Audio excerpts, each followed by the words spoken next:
If you were to bite off a kneecap, how would it look?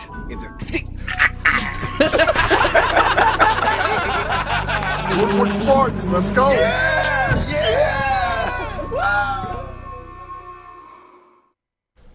Good morning. Welcome to the Morning Woodward Show here on the Woodward Sports Network. Wherever you may be listening, the Woodward Sports app on Android or Apple, depending on your preference of device. We're also live on Twitter and YouTube. Thank you guys for joining us this morning. Jeff, how you doing, buddy? I'm good. We got a lot to get into, so I can't wait. All right. Well, Kennedy, good morning. How are you? Good morning. I'm great. Thank you. All right. Well, how about you get us started today? What are we starting with today? All right. So, obviously, our wide receiver core, not great, right? Needs some serious Depends help. who you ask. No, it needs some help. Depends who you ask. Who are you talking about, Art? Like 50% of the Lions fan base. But that being said, Dan Campbell has shown that he really likes Tom Kennedy and Amon-Ra St. Brown. So if you're Cephas or Tyrell Williams right now, are you getting nervous? No, I think Kennedy probably secured his practice squad spot for sure. Whether he beats out Allison for the number 4 spot, I think is irrelevant at this point. The wide receiving core is not great, and Dan Campbell told you yesterday in the presser, he's not too confident, and nor should he be. Tyrell Williams, on a good football team, is at best a number 3 who could step in as a number 2 when needed. That's Tyrell Williams. That's your Detroit Lions number 1 for the upcoming season. All right, next, Quintez Cephas, unproven, second-year rookie, or second-year pro. Rookie year, he had some flashes, but nothing consistent. It's unpredictable what you're going to get out of him this year. Will he be really good, or will he just be good, or maybe even really bad? You don't know. Okay, next. Amon-Ra St. Brown. Everybody's on the hype train. Golden Tate, the next Golden Tate, the Yak King. Okay, cool. Calm down. He's a rookie. Can we give him a few years? That'd be nice. Jerome Allison, Kennedy, I don't care who. This is not a good wide receiving core. So it's not even that they should be worried no, they're not going to be worried about Kennedy. They're not. He's going to be a 4th stringer at best. But it just tells you how bad this roster is at the wide receiving core. They can't move the ball downfield. They're not playing golf in the last 2 games of the preseason, which means, they're not getting any reps. Yes, it's happening on the scrimmages on a Wednesday or Thursday, whenever it may be. But what are we doing here? You don't have a wide receiving core. It's obvious. You're going to struggle to move the ball downfield. Even if you protect Jared Goff, these guys aren't getting enough separation. Now, having said that, Jeff, 1, to answer Kennedy's question, do you think these guys should be worried? But 2, what are your thoughts on Dan Campbell's comments? Because clearly he wasn't too excited about the wide receiving core. Yeah, Dan, obviously, he knows what he has. And I think this wide receiver core as a whole is going to struggle. We know this. Me and Adam go back and forth about it all the time. But this team hasn't played together very long. And considering the wide receiver core is mostly unproven and new faces, like Amon-Ra St. Brown, people calling the next Yak King, whatever. He's still a rookie. He's going to go through those hardships. So, the wide receiver core as a whole is just unproven. And that's okay. They're going to be ranked near the bottom of the league. We acknowledge this. And especially with a new quarterback, Jared Goff, new offensive system, it's really going to come down to who the coaching staff trusts, who Jared Goff trusts. So do I think Tyrell and those guys are worried? Probably not, because if they perform well in games, they'll have opportunities quickly. I mean, there's not a lot of faces. There's not a secure number 1. Yeah, well, again, it's not really about competition. And Dan Campbell preached competition at the wide receiving core. Right. I mean, dude, it's not that pretty. It just isn't. Sorry. I hate to be the bearer of bad news. Just reality. It's just they're not good enough. They're bottom of the league. At best, 31st. Congratulations. You're second worst or you're the worst. That's just the reality. Now, can Cephas come onto the scene? Could Amon-Ra show up? Yeah, I think you can look for good things to happen. Ideally, yes, you'd like to see player development improvement. But that wide receiving core alone is Tyrell Williams, Amon-Ra St. Brown, and Quintez Cephas. Yeah. What am I working with if I'm Jared Goff? Tyrell Williams has an injury history. So I'm lucky to get maybe 10 games out of Tyrell Williams this year. Mm-hmm. Maybe. All right, cool. What am I going to do for the other 7? Yeah. I can't move the ball downfield. I can't move the ball downfield with this wide receiving core. What else can I do for you? Jared Goff, God bless him, it's going to be a long year because he's not going to be able to move the ball downfield. The moment they're pinned in a 3rd and 8 to a 3rd and 12, it's not going to be pretty. Will they convert? Ideally, yes, they'll convert a few times throughout the year. Maybe ideally they're around 37, 42%, I think is a realistic target, but how can you expect more? I am concerned that we actually are going into the season thinking the wide receiving core is like, this part of the depth chart where there's so much competition. We're so excited about it. We can't wait to see. What do you mean we can't wait to see who comes out on top? None of them are great. Lions fans need to face reality a little bit. I mean, we have 4 first-round picks in the next 2 years, dude. I mean, you can address the position. I mean, right now, as a whole, if you're looking at this wide receiver core and you think they're anywhere ranked, like you said, I honestly, I don't think I can't see them above 25 to 30. I mean, if they perform well, there's a lot of unproven guys. Like Amon-Ra might make an impact. Obviously, he's not looking that great so far, but Quintez, like you said. I mean, Tyrell, if you're saying that's your number one, you got an issue. That wide receiver core is not going to be ranked very high. But while I think Jared Goff is going to trust those guys, and he might, like guys like Tyrell or Quintez, but Brashad Perriman's on his 5th team. I mean, these guys are, need to really establish himself in the league and prove themselves. So it's going to be a big year, and they're going to want to pound the ball. They're going to run the ball, and yes, it might open some things with play action, but you're not going to get a wide receiver core that's multiple guys in hundreds of yards. It's going to be Tyrell. It'll be a team effort. Yes, be team effort. You're not going to have a number one that stands out. No. That's just reality. Yeah. All right, cool. So we accepted reality. Number 2. All right, let me look at wide receiver 2. What am I getting out of my wide? Your best case scenario is that Cephas emerges as a wide receiver 2 because ideally, down the road, Amon-Ra St. Brown and Cephas kind of handle that number 2, but you also have a strong 3. That's ideal. Who your number 1 is, I can guarantee you he's not on the roster right now. No. But, I mean, it depends who you ask. We're going to contend this year. We're going to win 10 games. Everything is going to be okay. Adam, I'm telling you. You have no idea. You just don't understand what Dan Campbell's going to do to this football team. He is going to make everybody so much better that they're going to go from a 5-win team to a 10-win team, 11-win team, and they're going to show you. They're going to show you that with the worst, if not the second worst wide receiving core, they're going to be able to put up points in the NFL. You want a fun fact about the NFL? Last year, the Dallas Cowboys, sorry, not last year, over the last 2 seasons, under Dak Prescott, when they score more than 25 points, they're 8-0. Okay, cool. When they score less than 25 points, they're 0-8. Now, why does that matter for the Detroit Lions? Why? What does that have anything to do with Jared Goff? What is that? Well, you need to score points in the league to win football games. Mm-hmm. Scoring is a part of the game. Now, if you have a classic Ravens defense from the early 2000s, or you have the Legion of Boom, and you're just scoring immensely on the defensive side of the ball, great. But it ain't coming from the offense. I can tell you that right now. No, yeah. If you want to be a great team in the NFL, we talked about this. I think I mentioned this a week ago.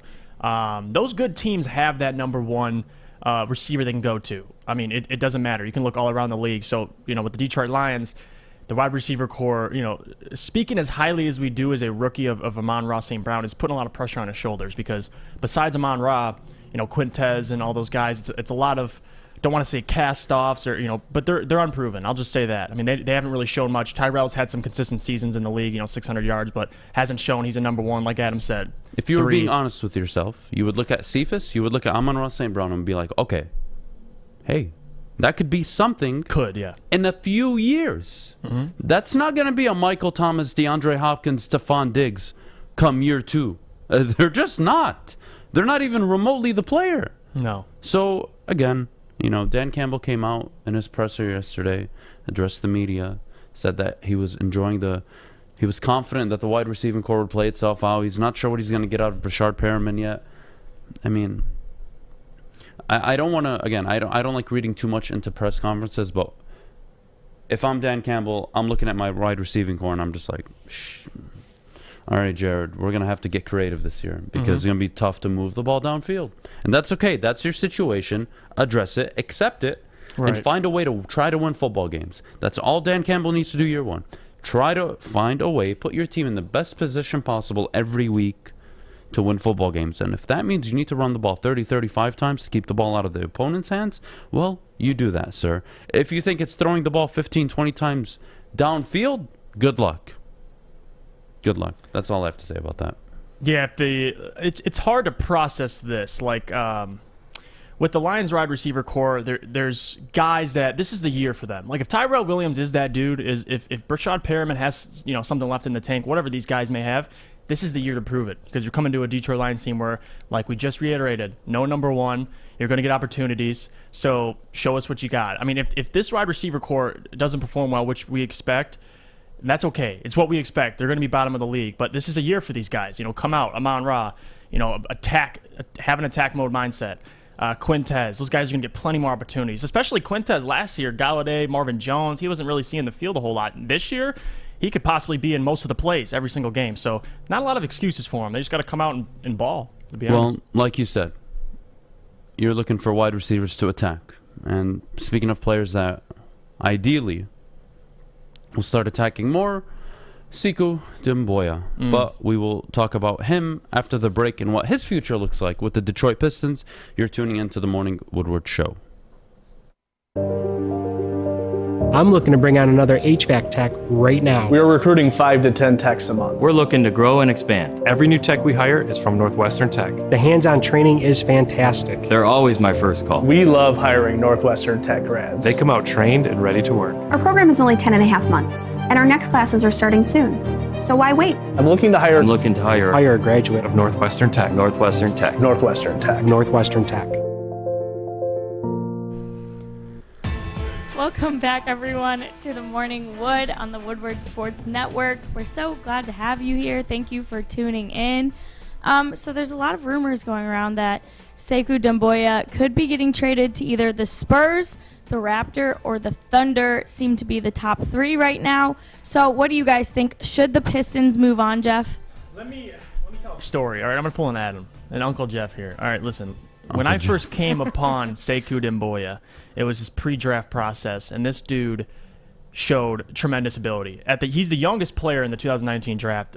He's 20 years old going into his third season, but I think it was a video of him just playing ball handling. He was hitting threes consistently, whatever it may be. So I'm like, wow, this guy's got some potential. Now, when I watch him play basketball, it just doesn't look like he's able to put that all together. Like, he's got so much talent and ability, but like, unlike Tavai, because we make fun of Tavai because he's slow, he's out of shape. Like, Sekou has the, I don't know if it's intangibles, but just the ability to be great. He just has to have that attack killer mindset. I think that's what he's missing. But what has he shown us over the past 2 seasons in Detroit? Not much. His scoring average went down his second year. But you know what scares me, Adam, is the Pistons move on from players too early. And this is a guy that won't hurt to keep him on your team. His trade value isn't high right now because, Kennedy mentioned the Spurs, whatever, is trying to trade for him. What are you going to get for the guy? Second-round pick? And what if he still has that room to grow? Like I said, going into his third season at age 20. So if I'm Troy Weaver, I'm looking at it realistically. Yes, he hasn't played necessarily well, but he's shown flashes on the defensive end, and he's definitely.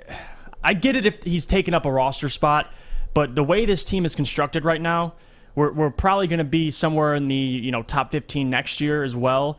And if you got to get rid of him, then you're going to have a good guy to replace him with. So right now, just let the guy play, at least this season. Because, yes, his 2 seasons hasn't been great, but you don't want to move on from a guy, trade him to San Antonio, trade him to OKC, and he turns into what we thought he would be. He's a project player. They said this when they drafted him. So that's my opinion on him. Keep him for a year and evaluate him. Sekou is walking a very, very thin and fine line. He has shown flashes, like you've said, of like, wow. If you put your game together, wow. And a lot of Pistons fans, I see often like the Giannis comparison. And I get it because the raw talent aspect. Like, he came in super raw. You weren't expecting much year 1, 2, or 3. But, let's like stay away from the Giannis comparison because, yes, Giannis did only score 6 points a game year 1, similar to Sekou's stats so far for his career. But year 2, Giannis went to 12.5. And then year 3, 18. And then year 4, he became a 20-point scorer. So I don't know what Sekou needs in order for him to find his game, where he puts it together on a consistent basis. I don't know. All I know is that you are not playing for anything this year, and he's not worth anything. So you might as well keep him on the team. You might as well keep developing him. Again, like you used the Tavai example. That was a perfect example. This isn't a guy that just doesn't look the part and he's just making mistake after mistake after mistake. No. This is Sekou Doumbouya, theoretically, turns out to be a top 8 forward in the game, small forward. That's like his ceiling. That'd be ideal. Are you going to get that this year? I don't think so. No. And I don't know how much longer the Pistons are going to be willing to sit on him. Again, is he taking up a ton of cap? Is he taking a roster spot away from somebody that you really like? No, and no.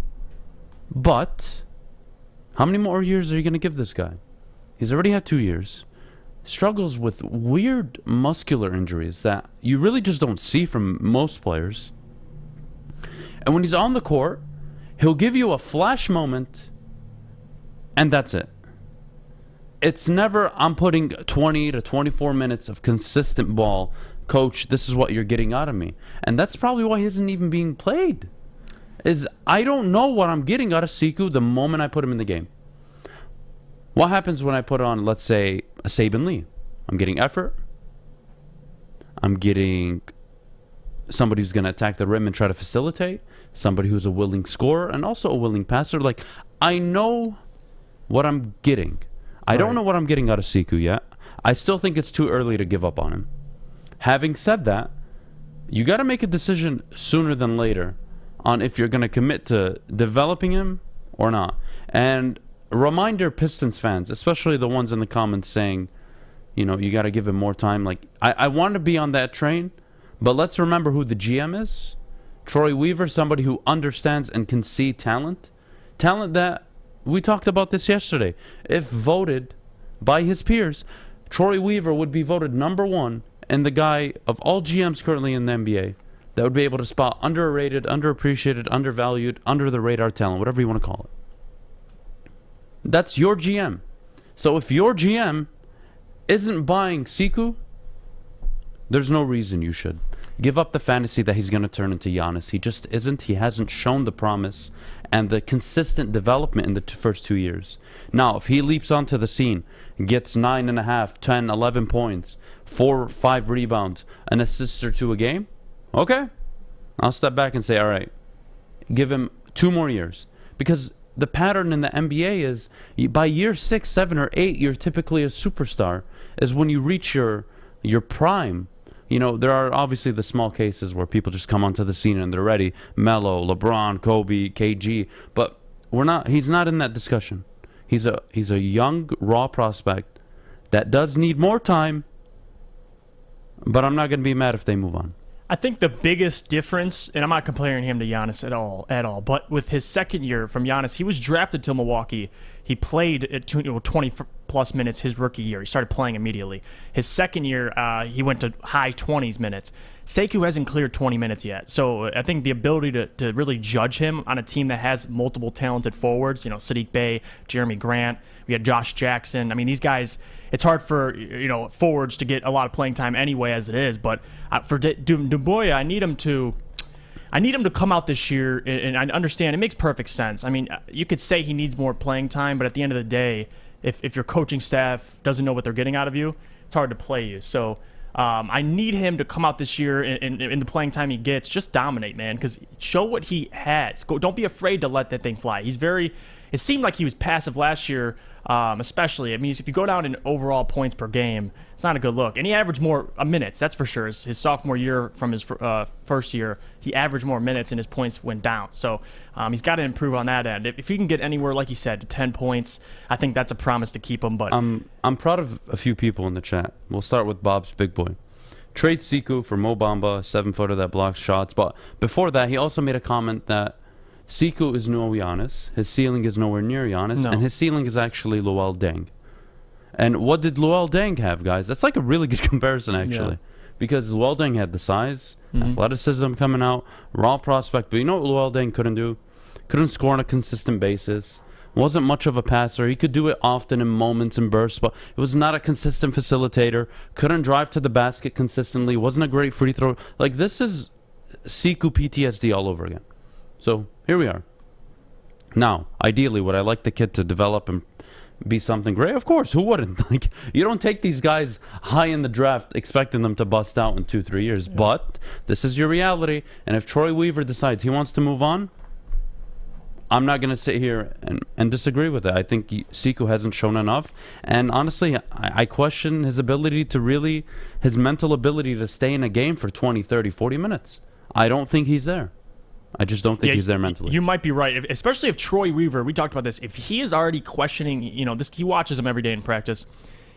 Trust Troy Weaver. It's the same thing similar to, the guys are playing. You could talk about Brad Holmes. His talent evaluation is among the best in the league. So if he really feels, Sekou's on the block, he feels he can get a good deal for him, you trust Troy Weaver. I mean, it just as a personal, I bet all Pistons fans remember the Chris Middleton. He averaged 7 points. They traded him, and then he became what he became. So you're hoping Sekou doesn't take that leap. Hopefully he is what he is, and you can get him for whatever you get him for, and you move on. Because maybe he does need a change of scenery. Some players need that, and he might not reach his ceiling in Detroit, but somewhere else, in OKC, he might reach it. It happens among players. I don't know what that ceiling is, though, and that's why I'm not too high on this. Maybe year one, you were like, oh, man, what could he be? What could he be? But even, people that came in undersized, Giannis, they still, contributed to their teams.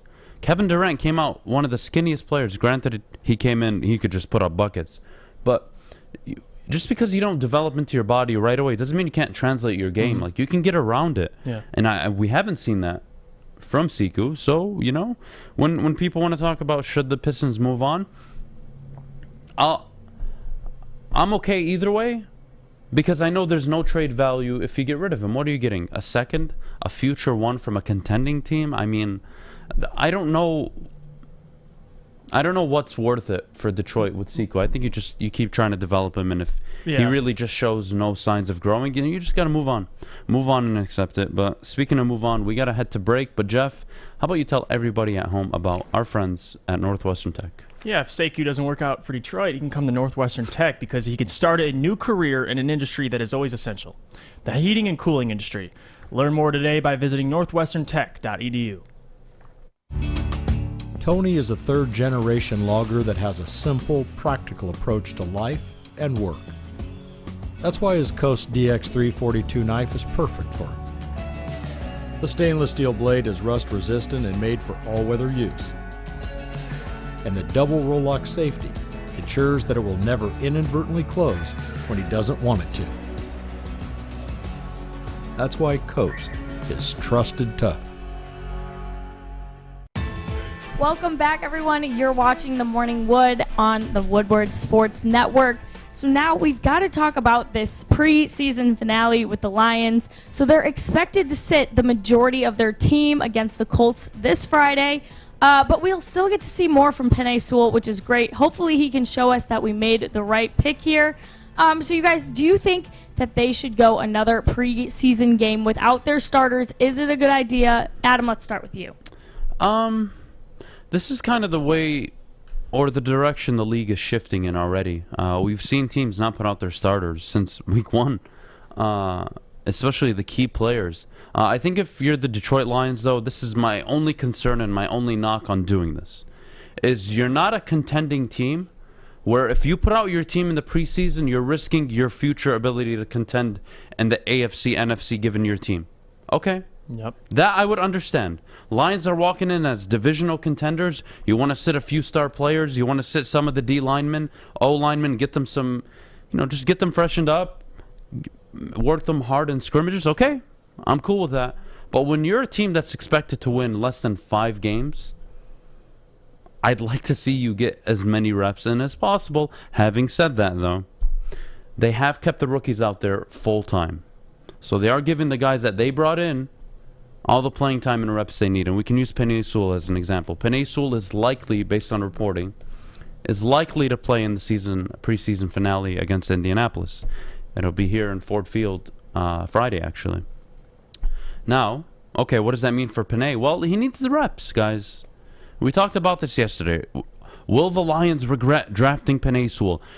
We're 2 preseason games in. He's a right tackle. He's a left tackle playing the right tackle position. It would be very irresponsible to sit up here and say, well, they should have taken this guy. They should. No. We talked about it yesterday. You're stuck with Jared Goff for 2 years. You're not drafting a quarterback at number 7. You're not. Okay, what else, Adam? You took Jeff Okudah the following year. You weren't going to go reach for Patrick Surtain at 7. Get that out of here. All right, next. You could have got Micah Parsons. You got Derek Barnes in the 4th round, and he has played just as well, if not better, than Micah Parsons has throughout camp. Forget preseason. He has turned heads more in the Lions organization than the Dallas Cowboys. Okay, all right. Let's stick to what everybody wants to talk about. You gotta understand what you're getting your team into. Now, am I gonna sit here and say Dan Campbell's an idiot or we need to get rid of him because he's sitting the team? No. I'd like to see the team get more reps though. I don't know what I'm getting out of Goff, and do not make me bring up the reports coming out of camp on Jared Goff, because if I do, I'm just gonna look like the bad guy here. But it ain't pretty. It ain't pretty, and maybe that's why they're protecting him going into the season. They're not willing to throw him out there, and he just doesn't look all that great. Go look at the first game against the Bills. What'd they do? Name me one time outside of the back shoulder throw he threw to Tyrell Williams that he went further downfield more than 9-10 yards. He didn't. They didn't. I don't know. I don't like it. I don't hate it either. So I'm not going to sit here and bash Dan Campbell for resting a lot of players throughout the preseason. Good teams do it. This isn't a good team, in my opinion. I think they should get as many reps in as possible. If you want to sit the veterans, I'm okay with that. That's fine. DeAndre Swift already has an injury history. I'm okay with that. I'm okay with some of it. Caution, though. You don't want to roll into week 1 and it's an ugly first quarter and you just can't recover from it because you have mental mistakes. You have people not on the same page for pass protection. What way they're going to run the ball, how they're going to, is the guard going to pull, is he not going to, what is happening? Granted, you can address it all in camp, you can address it all in the scrimmages, but I'm just saying there's nothing like live experience. I don't care if it's against third stringers, it's still live experience. Yeah, that's just my thoughts on it. You're 100% right, because it's a tough one, because you're deciding between health is the number one thing, especially with your starters. But with a team like the Detroit Lions, who have so many young players, and those young players are playing, so that's not the issue. It's about the Bills. They're resting Josh Allen. They're resting multiple starters because they know come regular season they have the chemistry to succeed right away. They've already won games. This is what they do. The Lions this year, the over-under is 5 wins, and they're resting guys for a majority of the preseason. It's I don't know how I feel about it, because Penei Sewell, you want to see him out there getting reps. Jared Goff got his one game of experience. But they talk about this. I mean, if you watch the press conferences or you watch training camp, the team doesn't have a lot of chemistry. I mean, you talk to any journalist, our guy Corey Woods here at Woodward Sports, these guys talk about it, the chemistry, Jared Goff in camp, there's still a lot to be built among this team. So, and it doesn't start by sitting out preseason games. So, I mean, I get it. I get, where the good teams are coming from, resting these guys, making sure health is a key, because DeAndre Swift, had some lingering soft tissue injuries, and Okudah somehow always finds hamstring, hurts his hamstring. But it's more than that. You want to get these guys reps together on the field. You want to get this offensive line reps on the field, because if they can be a top 10 offensive line like we think, it starts, like Adam said, in-game action, not practice, not training camp, because you can go over what you want in training camp, like Jared Goff can do whatever he wants in training camp. Come the game. If you guys watched Monday Night Football last night, what did the Jacksonville Jaguars do? All game, I'll put it into perspective. All game, literally from first quarter to the end of the second quarter, Trevor Lawrence was under duress every single snap. Did they take him out? No. Was it a risk? Maybe. Sure. Football's a game of risks. You can get injured on any play, so you just got to deal with it. But the point is, I need to see my quarterback run the number one offense in live action, where the clock is set. Referees are on the field. I don't care if it's the opposing team's 1 or 2s. I want to see how they handle the situation. That's just me. Having said that, does it really matter that Dan Campbell's sitting the team? It doesn't. But again, I think they could use the reps. That's all. I'm not saying it's going to be the difference between them winning 3 games or 10 games. God, no. It's important for the future, though. They need the reps. And if you can get these guys reps without getting them hurt, I think it's a great thing to do. And you look at Sewell, people's expectations in Detroit on Penei Sewell should be year 1, I'm not going to judge the kid. I'm just going to look and see, like, all right, is he getting kind of better week to week? And if you're seeing it, good. Something will happen year 2. Cool. Look at Jeff Okudah in the preseason. He's got people worried. He took a big risk against the Steelers, got burned on the route. Mm-hmm. Like, again, I'm not saying preseason is going to tell you everything about your football team, but oh my goodness, it tells you enough. It just tells you enough of who can play in the game and who can't. I'm sure Tim Boyle was a practice hero. And that's why people were speaking so highly of him. Wow, he could throw the ball great in practice. I'm sure at Allen Park, he held all the records at the quarterback position at training camp. Cool. Get him into a game. What happens? Team can't line up correctly. They're playing against the clock. No pre-snap adjustments, nothing. And he goes out and puts a donut. I mean, come on. Game experience trumps anything else. It's how these players will develop. You're a rebuilding franchise, a rebuilding team. Players need to get reps. And you can't rest a majority of your players and come week 1 and lay an egg. I mean, you can't. You can't come out week 1, penalties and you get blown out, because that's the point of preseason, to at least establish the chemistry going into that season. Like the Bills, like I said, multiple teams, they don't need that stuff. But for the Lions franchise, especially if people are talking about clearing 8 to 10 wins, it starts, in practice. It starts in the preseason. So they want to carry that over. So it'll be interesting. I want to see how week 1 they perform against the San Francisco 49ers, and that'll tell a lot about this team. Yeah, we'll be talking about the Niners and the home opener coming up later on in the show. But it's something also to note of Penei Sewell. Why is Dan Campbell throwing him out there, Adam? There's no reason. You're sitting everybody else. Why is Sewell out there? Well, he hasn't played in 2 years. This is his first action realistically. Mm-hmm. He sat out his last year because of COVID. So, like, the guy needs time. He needs more time than a Rashawn Slater. Rashawn Slater played at Northwestern, and they played a ton of football games. He came in football ready. I don't want to hear the comparisons. The dude needs a full year of football, and by year 2, you're going to know, okay, we got something. Kid's picking it up now. He's starting to understand it. All right, perfect. You got to give these things time. And the problem we have right now in the city, in my opinion, is we always look at the Detroit Lions. Granted, they have been nothing but a disappointment for 60 years. You are now in a position that I have never seen in my lifetime, where the team, front office-wise, actually kind of shows me they're competent. Mm-hmm. Outside of Mayhew, go find me a front office this good, this consistent, this on point, this level of communication across the board. It hasn't happened here. So you can complain and cry all you want. It's a rebuilding team. They know it's a rebuilding team. And if they want to sit their players, albeit Dan, go for it. I still think they need the reps. Granted, they'll have 17 games to get their reps in because they won't be competing for anything. But you don't want to put players out there and they're just not ready. You don't want to walk into week 1 and you just get punched in the mouth for the first 8 to 10 minutes before you get your legs under you.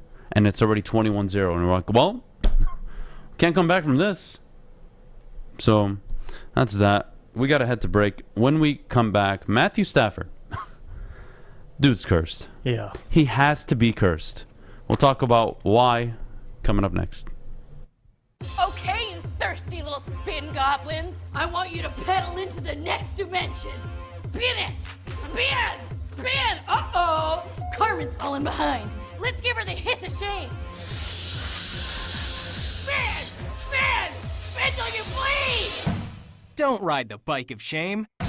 Come to Planet Fitness and find your own lane with tons of equipment, free fitness training, and no hissing. Join today for just $10 a month. Welcome back, everyone. You're watching The Morning Wood on the Woodward Sports Network. So Adam's already teased it, you guys. Is Matthew Stafford cursed? Darrell Henderson sprained his thumb, but he is expected to be ready for the regular season game against the Bears.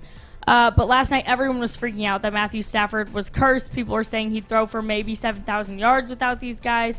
So what do you guys think? Is Stafford cursed? Jeff? I don't know if Stafford made a deal with the devil, and his return was not having a run game most of his career, but it's sad because Matthew Stafford's had to really carry the load most of the time, and now he's going to Sean McVay, and his ability to have a successful, running back by committee group has always been there. Obviously, Todd Gurley for most of his career, but moving on to last year, Darrell Henderson, Malcolm Brown, he's able to get those guys. Cam Akers, of course, but that backfield last year, now coming into this year, Akers is out, Henderson's hurt, Malcolm Brown leaves. So, do I care? No, but it does suck for Matthew Stafford because he's coming into this year. I mean, yes, he's got wide receivers, but that Sean McVay's offense starts through the run game, and if there's still free agents out there, Todd Gurley, Le'Veon Bell, stuff like that, but if those guys want to come and sign for cheap, but I could see him winning. Honestly, with the Rams, before all these injuries, I had him at about 10 games. I'm not surprised. It's Sean McVay. He can somehow come up with that, but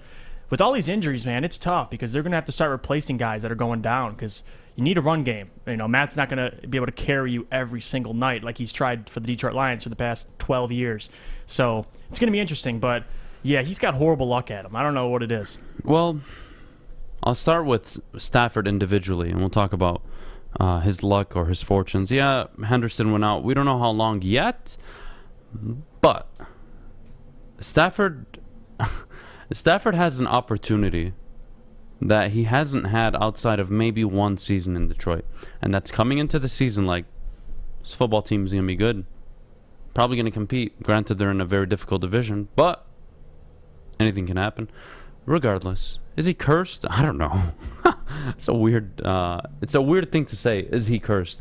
I just think Matthew Stafford and Sean McVay are their butts are to the fire at this point. McVay gave up the Rams' future and their former franchise quarterback for Stafford. He basically told you, this guy is so bad. Sean McVay, offensive genius, the dude that's won multiple 10-win seasons, multiple playoff games. I have a top defense. I can't work with Jared Goff. Get me Stafford, guys. Get me Stafford, I'll deliver a Super Bowl. That is the exact expectation out in LA. Now, do I think they're going to be crippled by the run game throughout the season? No. They can get by, win 10, 11, 12 games without a significant rushing attack. But come December, January, come playoff time, you can't throw the ball 40 times. You can't be throwing the ball 40 times downfield. You just can't. So here we are. Come playoffs, you got to have a solution at running back. Is Stafford, did he sign a deal with the devil like you said? Hell if I know. What I do know is that he's had multiple rushing attacks in the past, and he's also shown that in spite of a running game, he can not only give you production, he can put your teams in a position to win, which is what the Lions fans have always been accustomed to over the recent past. Having said that, going forward, do they go for a Le'Veon Bell? I don't think they go for Todd Gurley. That relationship is ruined. The moment they got rid of him, he lost all faith in that organization. He's not going back. Le'Veon Bell, I'm not even sure on his health status, let alone if he's even football ready. Rams are in a tough spot. I think long term it's going to hurt them if Henderson isn't available throughout the whole season. Come playoff time, they're going to need to be able to run the ball. Look what the Buccaneers did. They won a Super Bowl because they jumped out to a lead and they're able to run the ball down Kansas City's face and they're able to put pressure on Patrick Mahomes. They won the Super Bowl. Situational running is so important in the NFL. You don't need a Barry Sanders. You don't need a Dalvin Cook, a Zeke, a Christian McCaffrey today. You don't need back then you needed a 1A running back because that's what people did. Your Dickersons, your Jamal Lewis's, Priest Holmes, back in the day, LaDainian Tomlinson. You needed that. In today's football, you just need situational running. You don't need an alpha running back. You need just a running game. Yeah. Committee. You just need something. And if you can get that, I don't think they're going to miss a beat. I really don't. I agree. Like I said, Sean McVay, just him alone in that team, they'll find a way to win, 9, 10 games, but even 11 games. Matthew Stafford, I do agree he's an upgrade over Jared Goff. I'm not going to, get that twisted. I think he can win them games by himself, but if you don't have a running game, it's going to hurt, especially if they're pulling guys out of the practice squad and off the streets. Or they're signing guys at free agency. It's tough. So if they want to really, contend in that division, it's a tough division. They're going to need to find an answer for something. I know Todd Gurley's probably not going back, but their offensive line isn't that talented either. So Matthew Stafford's going to be in for something interesting because he's going to have to, constantly be dodging guys, along with, no Cam Akers and no Darrell for at least some time in that backfield. So, he's got, like you said, in the long term, it's going to hurt. They got no 2 first-round picks in the next 2 years, whatever that, But in terms of this year, I think it'll hurt almost immediately unless they find an answer for free agency. But they're going to need someone. They're going to have to figure it out. Jeff, if I were to ask you January of this year, January 29th, okay, in fact, prior to the championship games going on, Jeff, who's a better quarterback, Jared Goff or Matthew Stafford? What would you tell me? Come January? This past January, January 29th. January. Yes. The day prior to Matthew Stafford getting traded. Then yes, Matthew Stafford. All right, so post-traded, who's a better quarterback? Matthew Stafford. All right, so you're not one of those people. I appreciate that. Thank you so much. Okay. My point, why I'm asking that question, is the Rams have upgraded at a very important position. The guy who touches the ball 50, 60 times a game. Now, again, we can all disagree and agree, or whatever it may be. However you feel about Matthew Stafford, he's still a good quarterback. Is he great? No. Is he horrible? No. He's borderline good with an above average arm. He's got a wicked talented arm. Cool. How is that going to translate in Los Angeles? I think it opens up the playbook a little bit for Sean McVay. Again, I don't think they need to live on the run game. The Patriots never had a consistent run game under Tom Brady, but you know what they had? Situational running. Goal line, they were always going to get 6. Why? LeGarrette Blount. Situational running is more important than having a 12, 14, 1,500-yard feature back. What you should want from DeAndre Swift is that he gives you a specialty every single game. If you give him the ball 15 times, he's going to get you about 65, 70 yards. Okay? If I get at the goal line, I know 90% of the time I'm going to convert a touchdown because I got Jamal Williams and DeAndre Swift in the backfield. That's kind of where the game is going and where it's been going. So no. Is this going to kill them? No. I think they can get through the regular season without it. I think come playoff time, though, it would be very difficult for them to go through the entire postseason without a run game. Especially if he couldn't, find success. See, they had Calvin Johnson, our guy Joik Bell, Reggie Bush, and then this year they have Cooper Kupp, Robert Woods, and Tyler Higbee. Those guys, are good receivers. But if you don't have a backfield, you don't have a backfield. So you got to look at it from that standpoint. It's as easy as, what will he do with what he has? And I think he'll love Cooper Kupp, he'll love Robert Woods, but at the end of the day, you need situational running. You need to run the ball to kill the clock if you're up, especially like the Rams plan to be. And that defense is too good. Their defense is too good not to win 10 games. But you need a run game, man. Like you said, Tampa Bay, Kansas City last year, they don't really have much of a run game, but Tampa ran right through them with theirs. So it comes down to that. Again, I think they can live without a run game. You look at Stafford's time here. Bunch of losing seasons. But he still kept you in football games. Even without a run game. Like, again, he's in a better situation now. Stop clinging on to the past. The guy was not a very good quarterback here in Detroit. He was just good. Mm-hmm. He was good. He wasn't great. There's a reason why you never got a division out of him. There's a reason why you never got a playoff win out of him. There's a million reasons why you didn't get nothing out of Matthew Stafford during his time here. Having said that, the guy is in a better situation. Who would you rather have, America? Well, I should say Detroit. Sean McVay or Dan Campbell? What would you rather have? The Rams offense or the Detroit Lions current offensive wide receiving core? Who? Tell me. Come on. He's in a better situation. Do I think he's going to change as a player? He's going to become this transcendent? No. But he's in a way better situation. Common sense, he will do better given the team stays healthy. Yeah. Given he stays healthy. But, no. Again, let's just backtrack. Lions won the trade. They got 2 first-round picks. They got a bridge quarterback. They're building for the future. Everything is looking good here. That dude on the TV wall has Super Bowl expectations. He hasn't delivered a playoff game. let alone we're talking Super Bowl expectations out in LA. But they put themselves in that position because they gave away 2 first-round picks and their quarterback to get that guy right there. That's your quarterback, LA. Do I think he's going to deliver your Super Bowl? Hell no. Hell no. Go look at his final 6 minutes against Tennessee last year. God knows what he was looking at. Again, I always talk about this. There's something up here that makes all the difference between good quarterbacks and great quarterbacks. Matthew Stafford has arm talent Tom Brady couldn't sniff. Mm-hmm. But Tom Brady has something up here that Matthew Stafford has no clue on.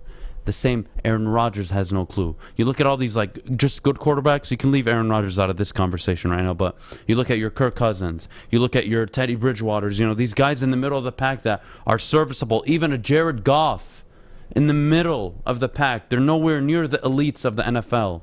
When we're talking elite, we're talking Mahomes.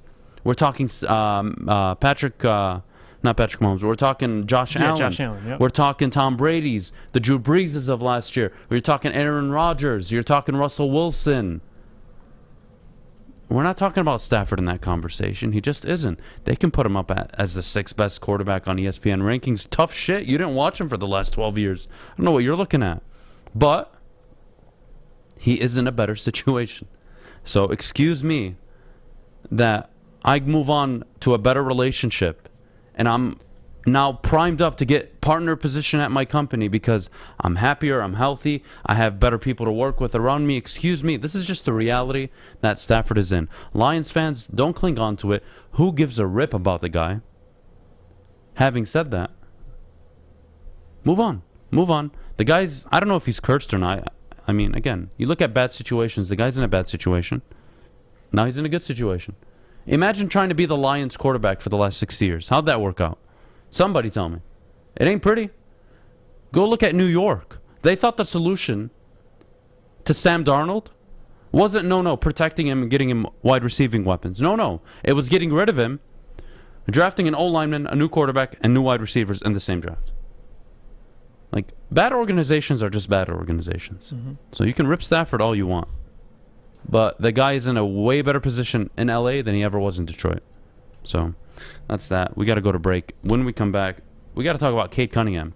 I'm not much of a video game player, but 2K did release their rookie ratings for the past draft class. So we'll talk about that right after the break. But before we go, I got to tell you about Levels. They are now opened in Centerline.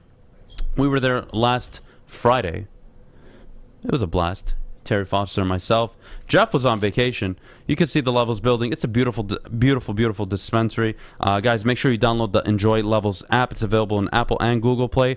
The app has special offers, your chance to get rewards, deals, anything going on promotion-wise, it'll be there. Stop by Levels today and tell them Woodward Sports sent you. Hi, I'm David Hall from Hall Financial. And at Hall Financial, we treat our clients like family. And our number one priority is giving each of our clients 5-star service. Our passion for 5-star service, combined with our expertise, allows us to find the best possible solution for refinancing your home loan. We take the time to focus on both the individual and the numbers. We're going to walk you through the process and close your loan in half the time of our competition. Go to davidhallmortgage.com today. Welcome back, everyone. We're so glad you're sticking around here with us on the Morning Wood. So I don't really know how 2K ratings work, so maybe Jeff can explain this to me. But Cade Cunningham was rated the top rookie in 2K, getting an 80 overall. Like I said, don't really know how this point system works, but hopefully I'll find out in a little bit. But what are your initial thoughts about this?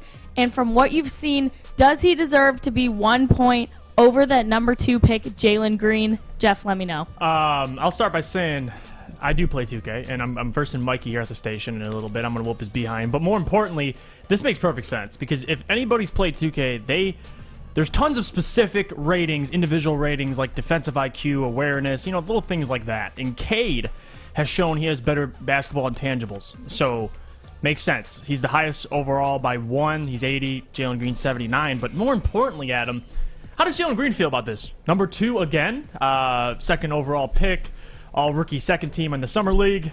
and now the second highest rated rookie in 2K. So if we're using a common sense test, all right, picks 1 through 10 should be rated 1 through 10. Does 2K not work on that logic? How does this work? It's more importantly just like, I don't know if it's that specific, but it should be that simple, not specific. Like, it's not like, this guy went 6, so he's going to be the 6th highest rated rookie. It's just, overall what are we doing ability. Then? I don't know. Ask 2K. But they got it right, though. I know that. So Tate is overall 80. Yes. Jalen Green 79. I think Mobley might be 79 so, like, as well. what's your typical all-star rated in NBA 2K? Like 90. Like 90. Okay, so they got a rookie around 80. Okay, I don't hate that. No. I don't hate that. I mean, I don't give a shit. It's more to be honest. It's more importantly the 1 I and 2. don't care what Jalen Green thinks, obviously. Look, from my understanding of video games in today's world, is they update them every week, ratings, and they adjust their ratings, like they fluctuate throughout the season. So like Jalen Green could come out and put a 40 bomb his first week in the NBA, and Tate is like still finding his own, and Jalen Green will jump to like overall 84. So like this doesn't even matter to me. That's just how the games work nowadays. Everything is like live. It's, oh man, he just dropped 40. Put him up 2 points, make his 30-point better because he hit 3 threes from last night. I don't know. But you're looking at it too general. Like, look at it specifically in this aspect. Like, 2K bases it off of individual ratings. So they're telling us and telling all basketball fans, Tate is a better overall player than Jalen Green. So that's just the confirmation we're looking for. That's more important. I think you're reading way into it. I think it was, hey 2K, all right, we're at the developer desk, we're at the meeting. All right, guys, we need to find a way to like rate these guys. What's the plan? Well, here's the first thing we can do. We can just go through the list, 1 through 10. Those are the top 10 rookies. All right. No. Hey, what's the number one going to start at? Let's start him at 80. That's what we did last year. Oh, okay. All right. So if he's 80, number one's 80. We should do number 2 79, and we want to make a little gap. So we'll make number 3 77, number 4 76, number 5 75, and it just continues. No. That's exactly how they did it. No. I promise you. I was in those meetings. That is exactly how how it happened. If you think for a second they're actually sitting there, what's Tate Cunningham's defensive IQ? No. How do you even measure that in a video game? Well, it's off. It's just his ability. It's a guess. No, it's like 56. He's a rookie. Let me go off 56. Adam's logic because Rod Connington brings up a good point. Darko should have been the second highest rated rookie in 2K3, is what you're saying. Were you alive for 2K3? That's regardless. I'm asking. I don't know the ratings. Alive, all right. So yes. What were the ratings then that year? Listen, I'm not gonna. I don't Somebody know the rating give me off the the top ratings. of the head, but Darko shouldn't be the second highest rated rookie. If Adam's logic, they're basing it off. I don't think you understand how many employees that 2K has. I'm sure they have tons of guys doing this research. A bunch. I don't think it's one guy going, you know what? 1 through 10, call it a day. There's like thousands of employees doing this research. So take it for what you want, but I don't think it's no mistake Tate is higher. I think they understand that. So I could give a rip about 2K ratings. They tell me nothing about a player. Tyreek Evans was like overall 84 going into his second year, and how'd he turn out?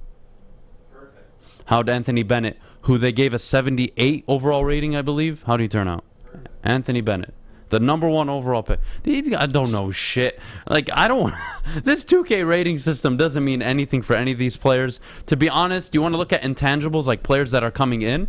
Jalen Green and Jalen Suggs probably should be the 2 highest rated players. Nope. But yes. That's not how that works, Adam. Well, because you're telling me, if you're telling me the highest rated, you're telling me, like, there's those categories, defensive IQ, awareness, perimeter defense, post defense, all that little stuff. You're telling me Jalen Green has higher ratings, or Jalen Suggs for that matter. I just want to know how they get the ratings. Like, how can you tell me Jalen Suggs' IQ, defensive IQ is 27, but his offensive IQ is 63? Let's say.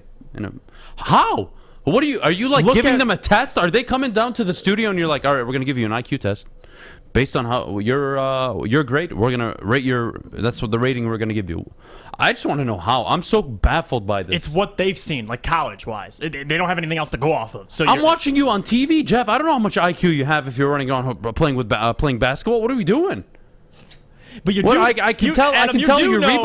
rebounding, field goal. Yes. Your 2-point shot, your 3-point shot. That you can evaluate. But this like weird shit, like defensive IQ. ball handling. I'll tell you defensive IQ. If you're averaging 0.2 steals a game and not even no blocks, whatever, you're barely contributing. Your defensive IQ is low. That's defensive IQ or just ability? IQ, because you don't know what you're doing. That's what they're basing it off of, IQ. If I'm not doing anything on the defensive end, why do I have a high defensive IQ? That makes zero sense. That's how they come up with it. I'm like so. Like, I get how they would do the 3-point rating, the field goal, the free throw percent rating, right? Those are easy to do. Like, in my opinion, if you're a 90% free throw shooter, your free throw rating should be like 90. Right. Should be that simple. But, like, again, the offensive IQ, the defense, those, like, mental ratings, I don't know how they give them. Oh, yeah. I don't know how they give them. They're guesstimations, let's be honest. It blows my mind. Now, as the season progresses, I'm sure they'll correct them and they'll see more and more. But, like, listen, I'll just end it like this. They got it right. All right, they got it right. I mean, I don't care if they got it right or wrong. I'm still confused. I know going into the season, these ratings are going to change. They're going to change. Jalen's going to drop for a 40 piece in his first 5-7 games. Cade's going to put up like 20, and then a few 10s and a few 6s because he's a rookie. He's going to play team ball. He's unselfish. And Jalen Green's going to be like at 84. Cade's going to be at 81. And we're going to be here come November and being like, oh, my God.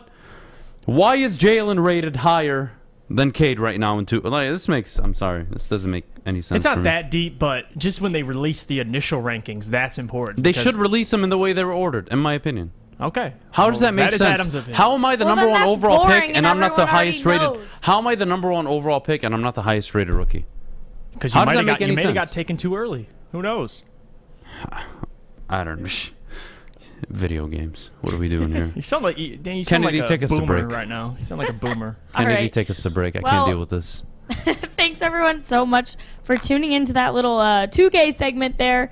I'm sure Adam is feeling like he's learned a lot now. He's going to turn into a video game guy on us. But coming up, we've got the top 5 players in the NFL. The top 100 came out, but the guys made their own list. So stick around to figure out who their top 5 in the NFL are. See you after the break.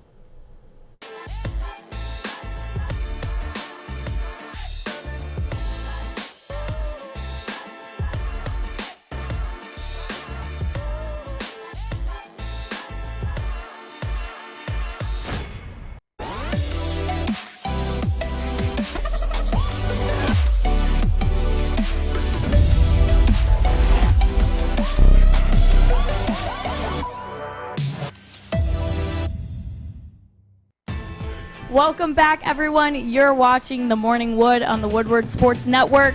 Like I said, we're going to get into the guys' top 5 players in the NFL. All right, so the top 5 that came out of the top 100 that the NFL released were at 5, Josh Allen, then Aaron Donald, Tom Brady, Derrick Henry, and at 1, Patrick Mahomes. So you guys have put together a list. Let's start with you, Jeff. Who you got? Number 5, I got Travis Kelsey. Because let me just say this. He holds the NFL record for the most 1,000-yard seasons by a tight end, which is 5. Single-season receiving yards by a tight end, 14-16. And most 100 reception seasons by a tight end, which is 2.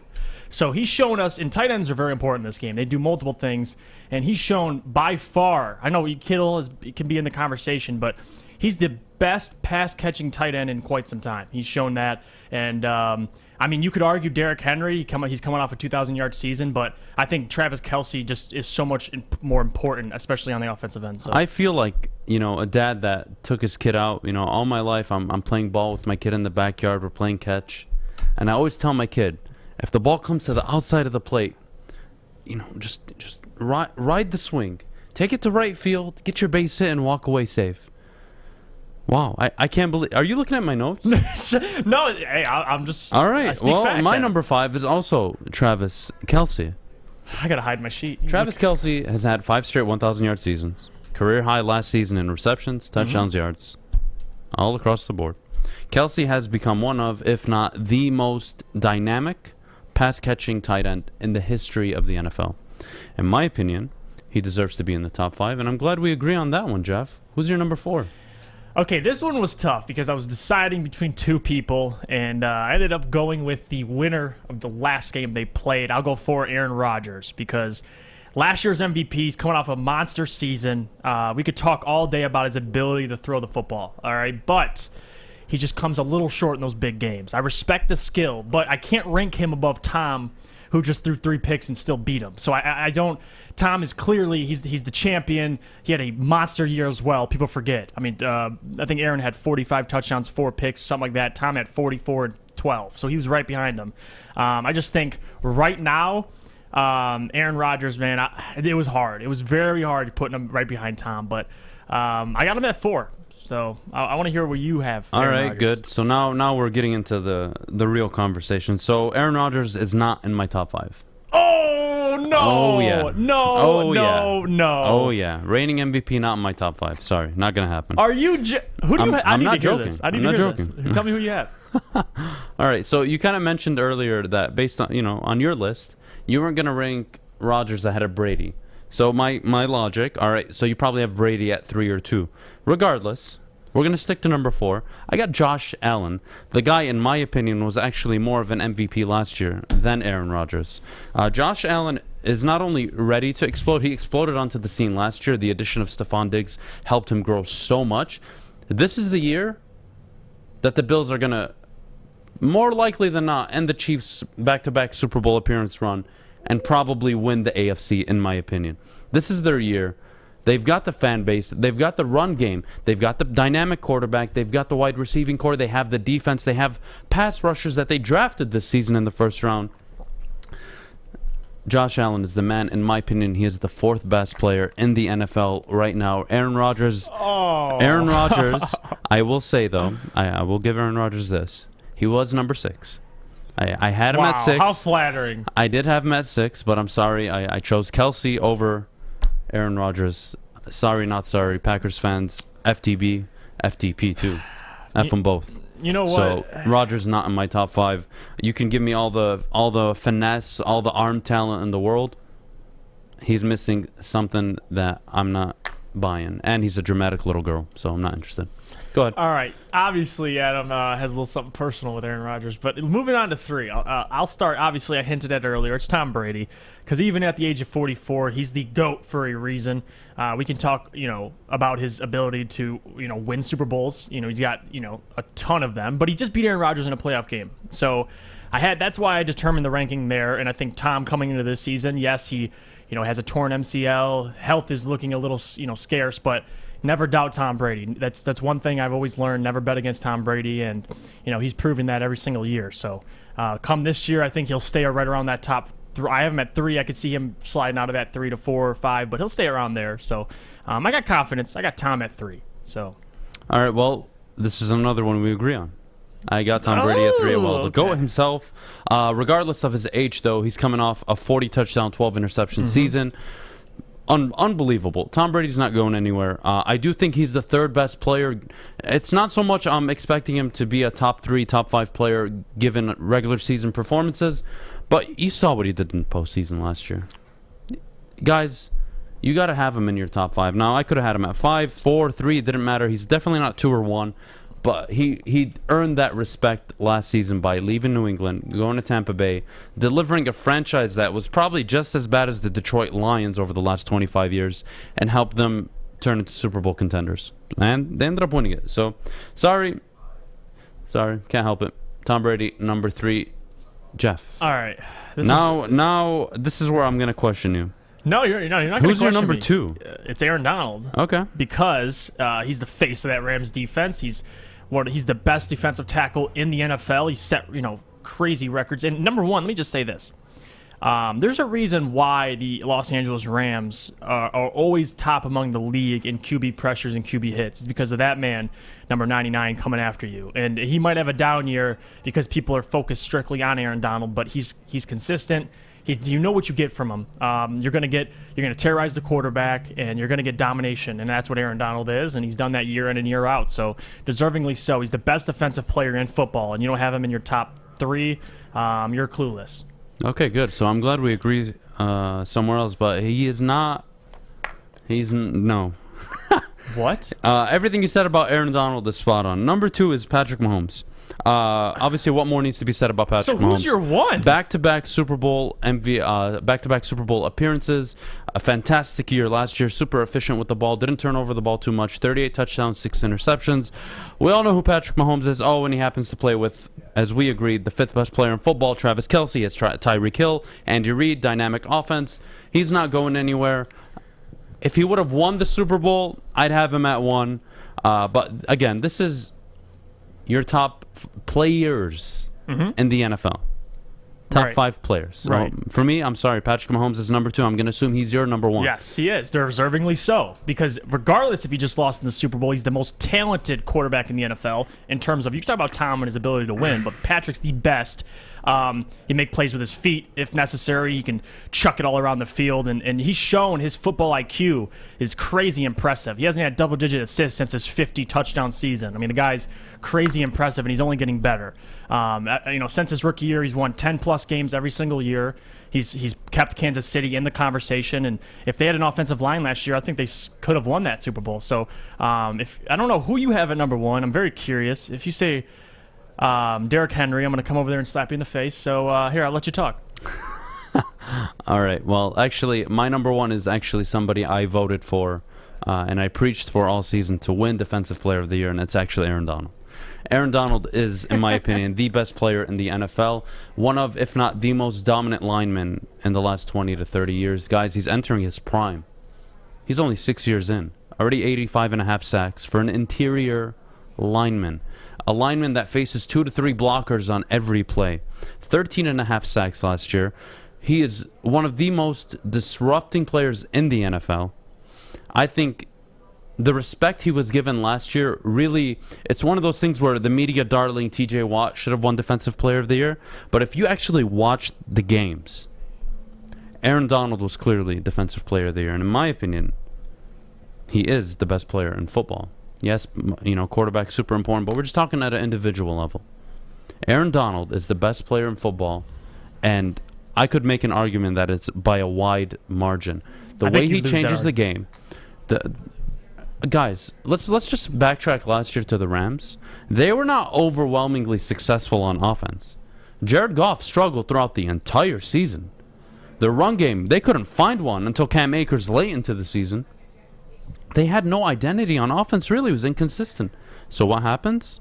Aaron Donald puts on his Superman cape, and that defense carries them the entire way. They were the number 1 scoring defense, number 1 rated defense, number 1 in points. Across the board, they were just the best. Aaron Donald is a big factor in that. And there's a reason they not only got to the playoffs, they won a playoff game. Not because Jared Goff came in and, oh my God, he won a playoff game. No. They won a playoff game because they had a good run game. Cam Akers went off that night. He kind of asserted himself as the number 1 moving forward. And Aaron Donald beat the living crap out of Russell Wilson that night. Aaron Donald, in my opinion, the best player in football and deserves to be there. Go ahead. I would agree he's in the conversation. The only argument I'd have is when Aaron Donald succeeded 20 sacks in the NFL and he had that monster season, he was the best player in football. But you're telling me with this Rams defense, the addition of Jalen Ramsey, that Aaron Donald is the best player in football. I don't think there's a player like the quarterback position who can affect a football game. And I think Patrick Mahomes, he's the best player in football to me. That was my argument. But I can't say you're wrong for having Aaron Donald. My question would be, you said by a far, you could argue by a far margin. I could argue it's a pretty wide margin. I could put in Chad Henne, and I trust Andy Reid in that offense to win me 9-10 football games. I disagree. I think they win 9-10 football games without Patrick Mahomes. Now, are they as dynamic? Are they as great without Pat? No, obviously. You take out Aaron Donald, the Rams are a 6-5 win team. Of course. It's like if you take off Patrick Mahomes, they're 5. No, they're not. They can win. They can win 8, 9, 10 games with that offense. Alex Smith took him to the playoffs. Chad Henne or any other Chad quarterback. Henne damn near made the throw that got them into the AFC Championship game. He also made a couple bonehead throws in there. But I'm just saying, Patrick Mahomes, his ability to limit your turnovers, take care of the... Even last year, when he was running for his life in that Super Bowl, had highlights. Like throws that weren't getting completed. Guys, there's some comments in the chat like, Donald was a non-factor. Do you not understand what Aaron Donald goes through every game? There are 3 people waiting for him every snap. 2 linemen, a back, or 3 linemen. He was a non-factor. Great. Green Bay said, all right, this guy is too much of a problem. We got to get the ball out quick, which is why Jalen Ramsey wasn't effective on Devontae Adams. They got him in motion. They couldn't do anything to stop the Packers because the Packers showed up with a game plan. And Aaron Donald, you can say non-factor, but you know what? He was a factor in Seattle. He was a factor all season.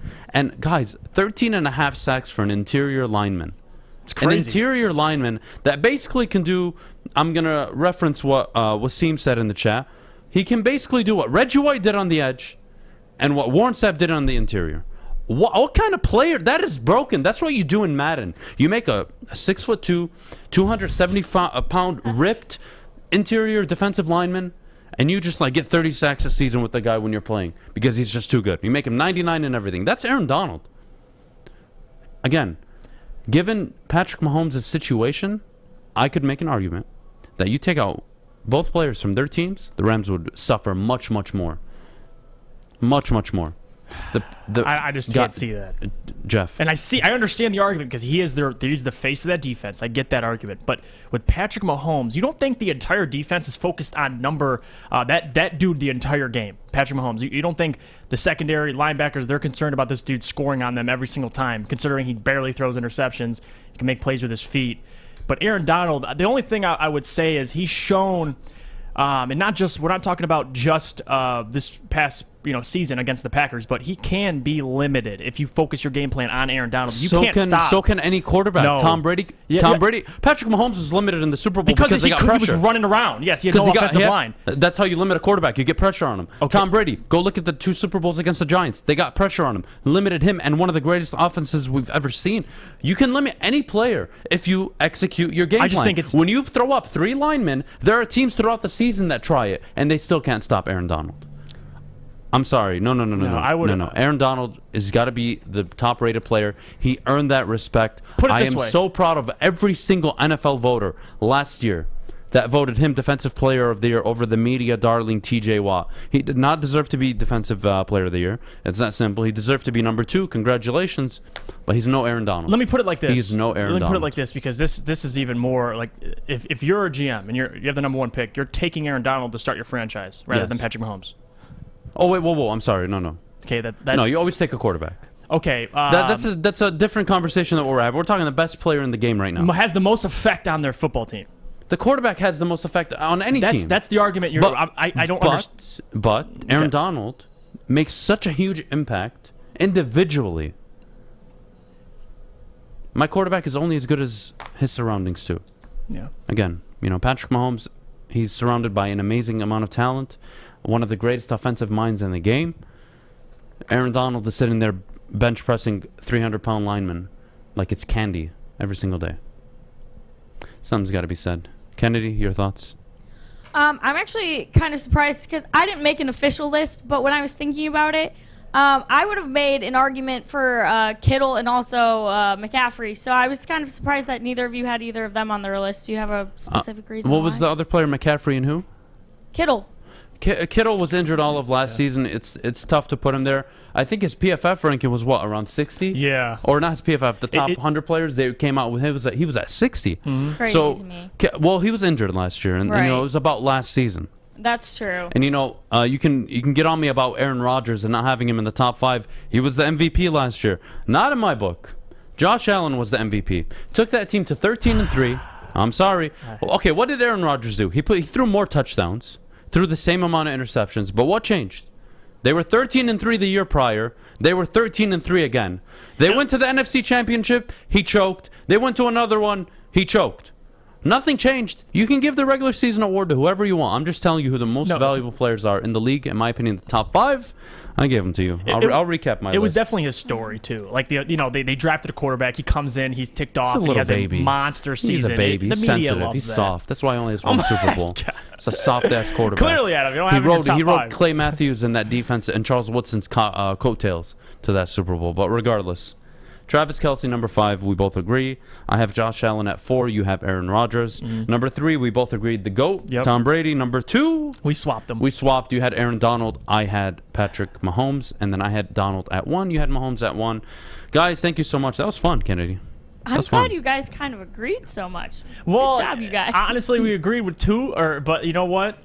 I thought it was going to be way worse. I'm surprised he put Aaron Rodgers in there. I was actually I'm gonna be honest. Like I'm more surprised you don't have him in your top 5. I was surprised you had Kelsey in there. I was not expecting you to pull I think you looked at my notes. No, there was no way you put Kelsey at 5 without looking at my notes. I'm not looking at the notes where Donald's number 1. I can't look at those notes. Well, look at them. It's the truth. Oh my God. Kennedy, what's next? All do we right, got? you guys. Up next, we've got some people out there that think the Lions actually out-coached the Steelers in this past preseason game. We'll tell you why when we come back. This is Woodward Sports. Welcome to the Call Sam Chopper Shop, where you can win a custom-built chopper while helping our veterans at the same time. Watch as the Bad Pig Custom team turns this bike into a one-of-a-kind classic chopper. And when it's finished, we'll be donating the bike to Volunteers of America Michigan to raffle off in support of our vets. A great cause to give back to those who've given so much. Watch for Call Sam Chopper Shop episodes on our social media channels and get your raffle ticket today at callsam.com/chopper shop. Welcome back. You guys are watching The Morning Wood on the Woodward Sports Network. All right, so there was a little something that caught my eye last night as I was scrolling through Reddit, as I tend to do while I'm prepping for the show. So there's people out there that are giving Dan Campbell a lot of props for how he coached during this game versus the Steelers. Basically, the argument was that he played so many twos against the Steelers' first stringers. And they were saying it's a great way to evaluate our twos because they're playing the best of the best. Do you guys agree with that? And is it a good way to evaluate our twos and our rookies that are probably going to start? Go ahead, Jeff.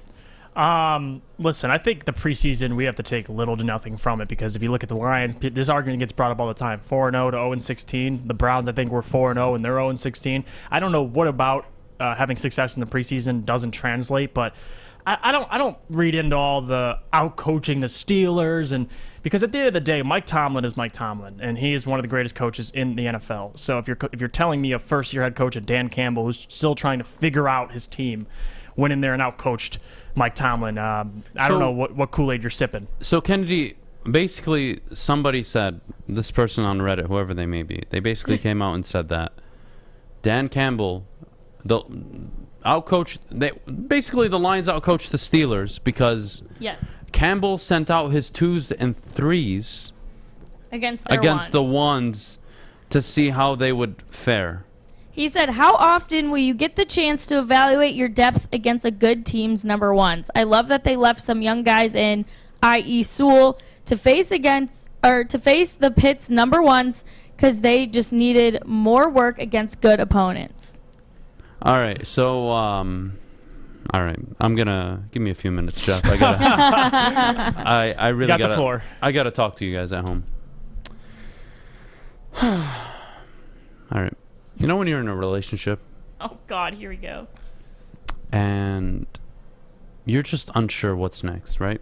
You think he's cheating, you think she's cheating, and then you come to find out that they actually are, but you're afraid to confront them.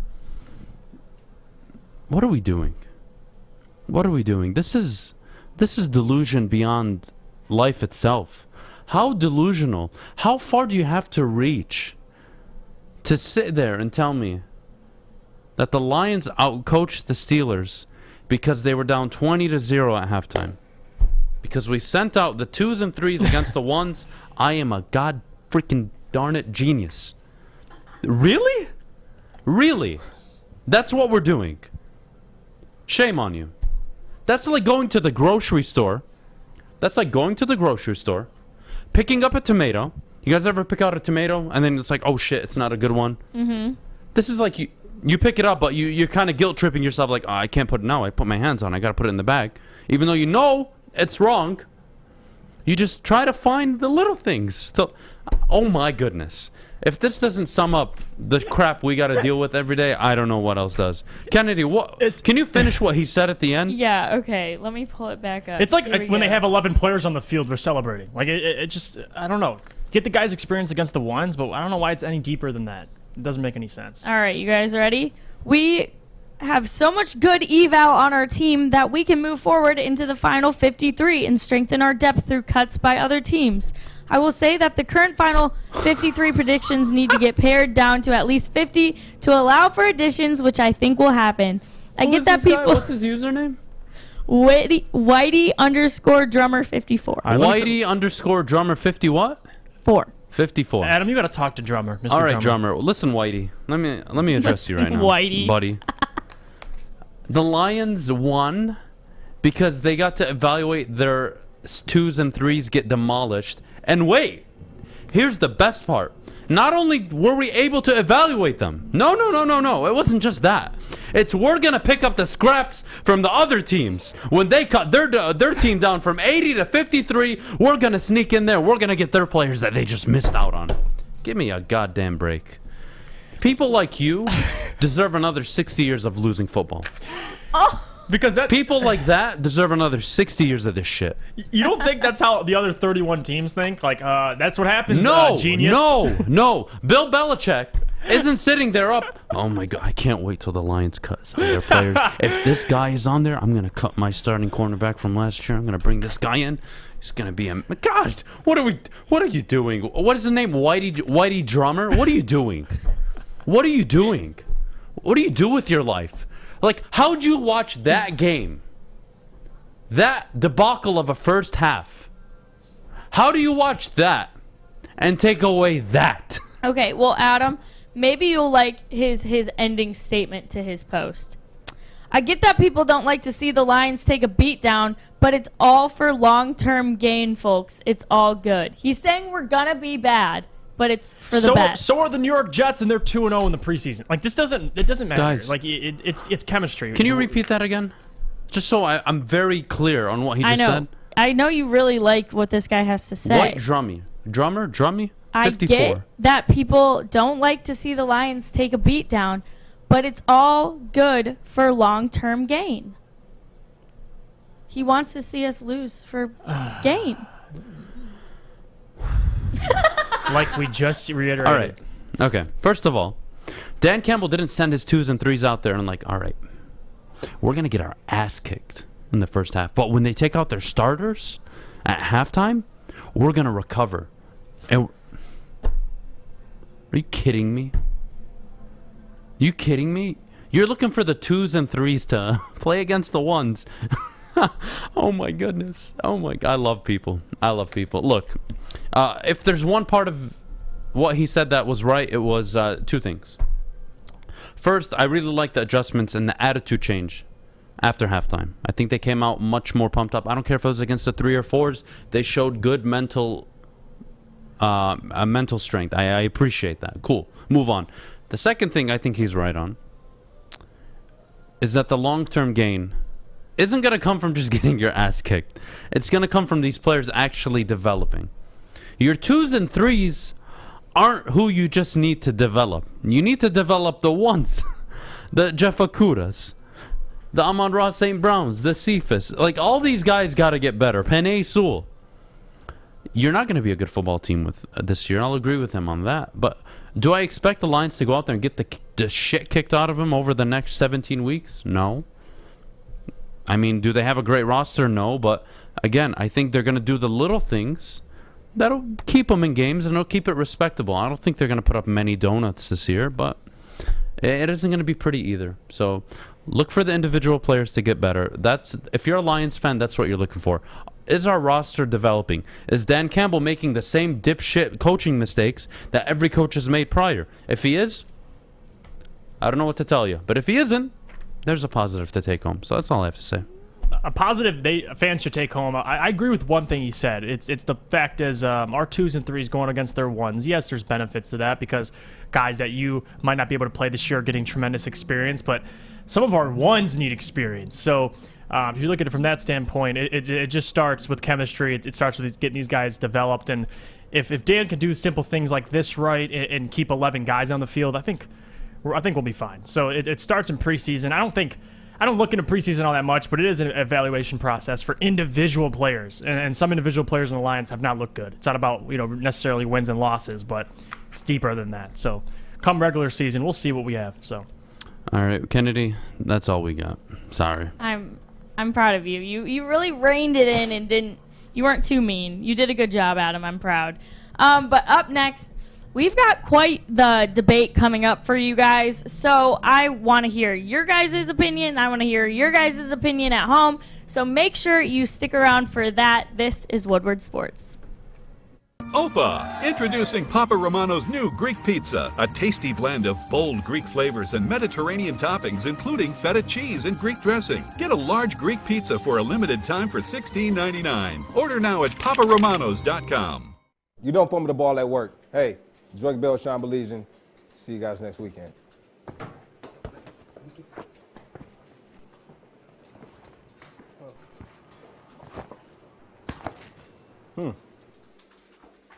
Thanks, mate. Oh, Bell's soft. Wait till it comes to New Zealand.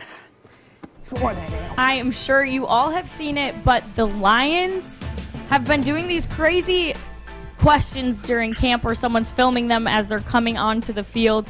So one of their latest questions was, is a hot dog a sandwich?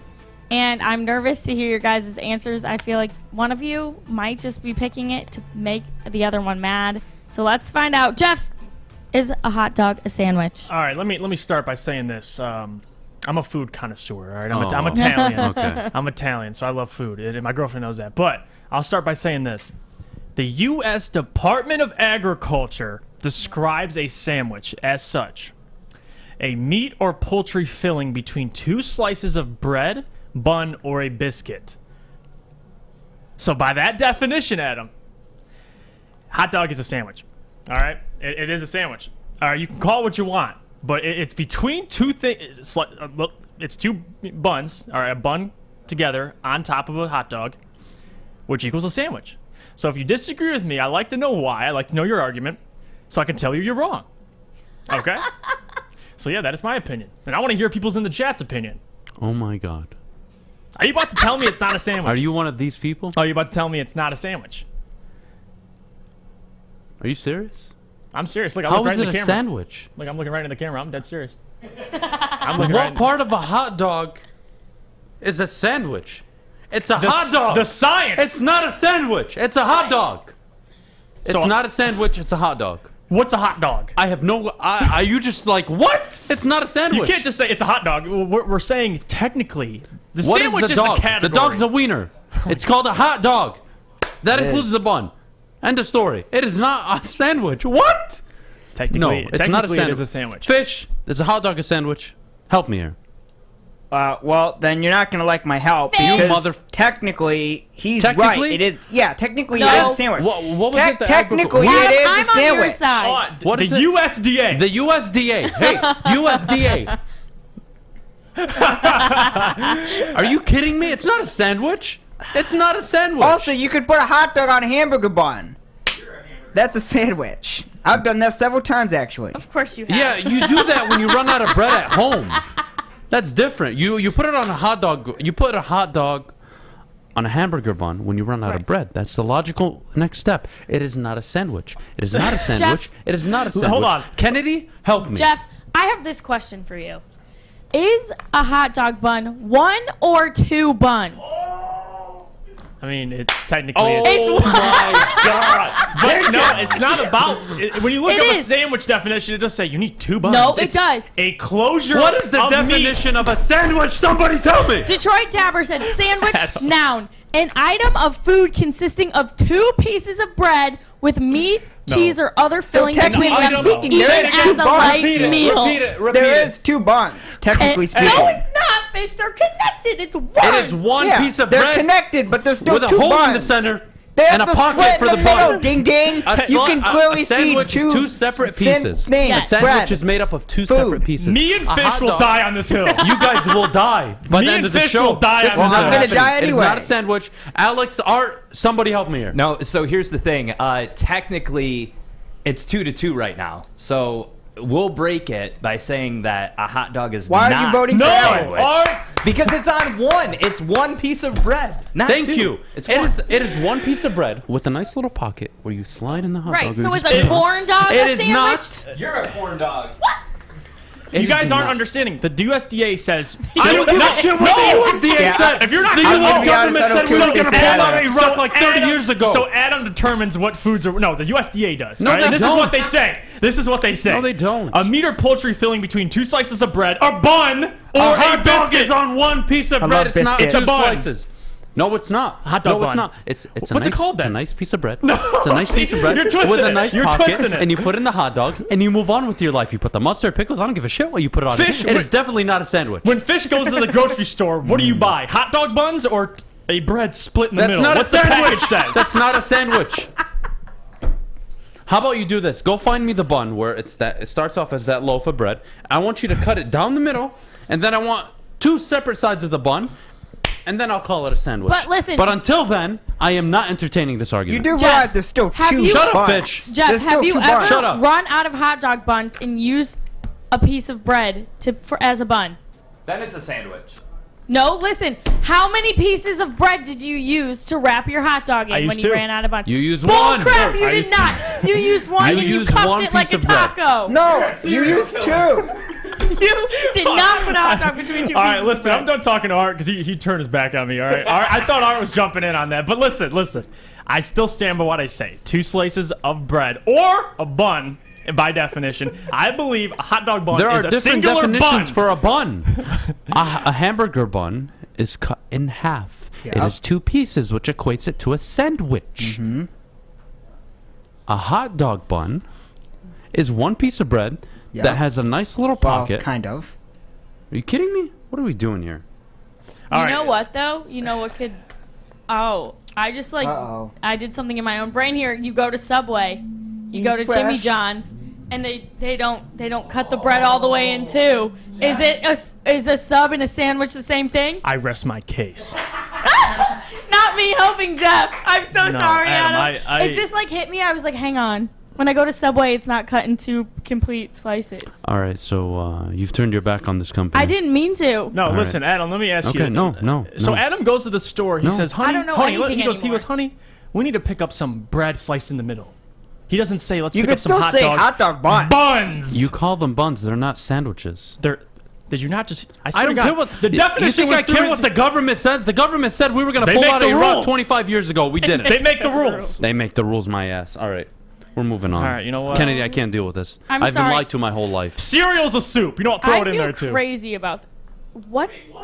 Jeff? No, I'm Cereal trying to is get not through the show. soup. Don't you- Someone I'll attack said that you. in the comments. I thought that was funny. All right, that's not my opinion. All right, we're done. We're done. Kennedy, we're done. We're I done. can't deal with this We're guy. done. We're I'm done. sorry. All right. Yeah. Let's thank you all for joining in on that debate. I'm loving your comments. You guys are clearly liking this little segment that we're doing. But next, we have to get into the winners and losers of the preseason. So stick around for that. You guys are watching Woodward Sports. Hi, I'm David Hall from Hall Financial. With historically low interest rates and 5-star service, you could pay your mortgage off faster without increasing your monthly payment. Get started now at 248-308-5000 or chat with us online. Call hallfirst.com. Morning, Art. Morning, D-Mac.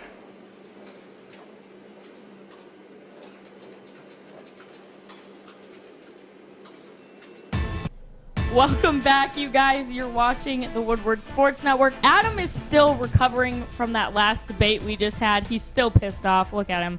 But anyway, we have to move on. We can't talk about hot dogs any longer. Obviously, we've talked about it before. The preseason doesn't mean much, but here we are, sitting here talking about it all the time. Anyway, with first stringers out and such, who is winning the preseason. Who are your winners and losers? Jeff, let's start with you.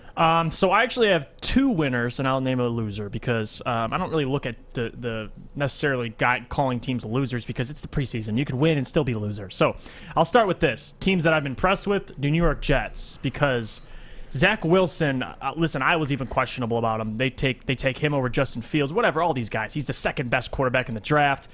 Comes in and leads them to 2-0 in the preseason. He played pretty well in both those games. He's shown flashes. He can be, a pretty good quarterback. But more importantly, what the organization has done as a whole with the hiring of Robert Saleh, bringing on a Mount Pleasant man and Mike LaFleur, and the turnaround they're trying to accomplish. Yes, they're not going to be very good in the regular season, but 2-0 in the preseason is not bad. And they looked, not horribly. But number 2, let me just name another winner, I think, is the Colts, because they've shown without Carson Wentz, they have a quarterback room. They have 2 guys who are ready to play right now, in Sam Ehlinger and Jacob Eason. So I think that's a winner. When you have plenty of quarterbacks on a team that's already stacked with talent, that's a winner in my book. I think Frank Wright will take that. But you want to just say your winners? We'll say our losers, or you want me to get right into the losers? I'll start with my winners. Okay. So my winners for the preseason so far have been the Chicago Bears. They just might have figured out their quarterback situation for the first time in franchise history. They might have something there. So far from what they've seen, I'm sure they're very excited about it. I think they're clear winners. And my second winner would have to be, I'm going to agree with Jeff, Zach Wilson, Jets, and Robert Saleh. Yes, it's the preseason, but I could easily sit up here and say if they were 0-2 and Zach Wilson looked like the next coming of Jamarcus Russell, that we would be crapping on the kid. So got to give credit where credit's due. Robert Saleh has that defense playing much better. They look more cohesive. Granted, again, you're playing against 2s, against 3s, but from the little sample we have, I like what I'm seeing out of both teams and both of their quarterback situations. So that doesn't mean it's going to work out in the end. Right. But 2 weeks in, I like what I see. I think it's better than I think people even expected. Losers. I'll start with my first loser. I have 2 losers. Okay. Actually, I have 3. I lied. Oh, I see. Adam loves losers. Yeah, I do. My first loser is going to be the Jacksonville Jaguars. Although they nabbed the best quarterback prospect in the draft, they have serious offensive line issues. I am as concerned for Trevor Lawrence as I was last year for Joe Burrow. If you guys saw our schedule release on what we think will happen week by week in the NFL, I believe about week 6 I put Joe Burrow might die this year because they took Jamar Chase over an offensive lineman. So my first loser is going to be the Jacksonville Jaguars. I want to hear your loser. I got the Eagles because I think they fired Doug Peterson.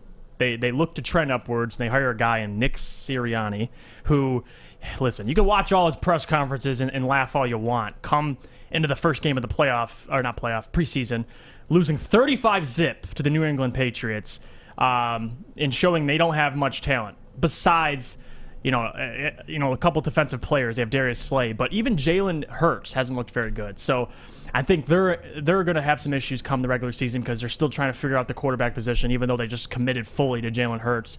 But I don't even know if Nick Sirianni's the guy yet, and he hasn't shown anything in the preseason. So I think that's a loser in my book, especially for a team who's just won a Super Bowl a couple years ago. I think they're trending downwards, so they're a loser in my book.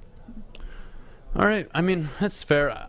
I wanted to add the Lions in as my losers, but not for a negative reason.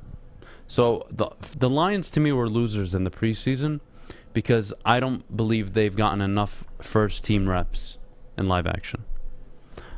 Jared Goff only getting those 2 stint drives.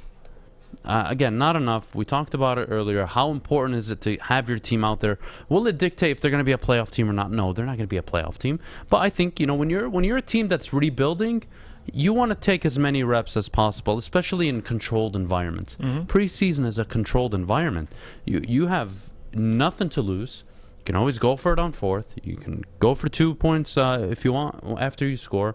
There's no pressure. It's a very controlled environment to see what you got. But my biggest loser of the preseason is the San Francisco 49ers. They're walking into week 1 against the Detroit Lions. Trey Lance is not ready to be a starting quarterback in the NFL. very inconsistent throwing the football. He's shown flashes. He put together a few good drives over the weekend, but he is nowhere near ready to take over a Kyle Shanahan offense. He's nowhere near ready to be the starting quarterback for 15, 16 games throughout the season. And where does that leave Jimmy G? Jimmy Garoppolo is playing at the lowest level I have ever seen him throughout his career. In the preseason, against a bunch of nobodies. He's lost all of his confidence. He doesn't believe in himself. I'm sure Kyle Shanahan doesn't believe in himself. And that's why they're the losers. Because this is a football team that should be competing in the NFC for a spot not only in the NFC Championship game, but potentially getting to a Super Bowl. That's how good their roster is. That's how good the coaching is. And under Jimmy G, they're 28-6 when he's the starter. But I'm going into week 1. Jimmy Garoppolo looks nothing like himself. No. He's lost all the confidence in the world. Very similar to how Jared Goff lost confidence in LA. And you have Trey Lance, who I'm telling you right now, you throw him out early enough, he will bust. He's not ready. The offense is very, very complex. And I think the 49ers are the biggest losers because they needed Jimmy G to come out and start the first 10, 12, 14 games of the season. Not go in with a question mark week 1. We don't know who our quarterback is. And it will likely be Jimmy Garoppolo. Yeah. They're going to let him play himself out of the position. But you really need Jimmy G to perform. So for me, Niners biggest losers of the preseason so far. The only pushback I'd give on the 49ers would be Kyle Shanahan and this front office has openly said that Trey Lance isn't ready right away. He could be played in year 1, obviously, if Jimmy G mentally just can't stay there, if he's not healthy or he just plays so horribly. They needed to throw Trey Lance in there. But I think they kind of know what they have. Obviously, Trey Lance has shown flashes. He had that 80-yard touchdown pass. But overall, he's raw. I mean, if you look at the amount of pass attempts he's had in college, it was among the least among everybody. But he has potential. So I'm not necessarily surprised. When I look at loser of the preseason, it's something that they're not exceeding their expectations, whatever the case may be. I think they knew Trey Lance wasn't necessarily ready yet. And Jimmy G's what he is. I mean, we've known about Jimmy G. I think he'll start, week 1, regardless if he plays, not the best, because it's pretty much all they have. They're the biggest losers because this is a team, in my opinion, that should be aspiring to be divisional winners and potentially making a run in the playoffs. George Kittle, Bosa on the end. They've got a good defense, a balanced offense. They have so many weapons at running back that they could just plug and play and they'll run the ball. That zone run scheme Kyle Shanahan plays is very difficult to play against. Again, you could not have afforded a worse preseason to any team outside of the Niners. The last thing the Niners needed was, again, going into week 1, their starting quarterback, who they have a very good winning record with, when healthy, playing like he's never played football before. Yeah. Trey Lance not ready. Niners, good luck. It's going to be ugly. It's going to be ugly. Lions probably could win that game at this point. This keeps up. The Niners could shoot themselves in the foot. And the sooner Jimmy G gets his act together, the better Trey Lance will be in the future. Trey Lance needs a Mahomes year. Mm-hmm. He needs a year away from the game. You play him week 16, 17, 18. If 1, you're already clinched the playoffs. 2, you're not battling for a bye week, and then 3, the season's over. You play Trey at the end of the year, you get his reps out, he comes in as a starter next year, you move on from Jimmy G. I think that's the perfect, ideal scenario. I don't know if Jimmy G will afford them that option, though. I'm very nervous. I'm very, very nervous. But what I'm not nervous about is telling you about my buddies at MyBookie. Now, let me tell you, I have had so much fun betting ever since it became legal in the state of Michigan. Guys, you can bet from anytime, anywhere, wherever you may be, on the toilet, or you're at Art's house. If you're friends with Art, you can go hang out with Art for all I care. Sign up today using the code Woodward. Visit mybookie.com. They'll match your deposit up to 50%. You put in $100, they'll give you $50, $200, $100. You know the drill. Nothing to lose. Guys, free money. Take advantage of it. We'll see you right after the break. Would you like to win a custom-built chopper while helping our veterans at the same time? Then watch as we turn this bike into a one-of-a-kind classic chopper. Watch the Call Sam Chopper Shop on our social media channels and get your raffle ticket today at callsam.com/chopper shop.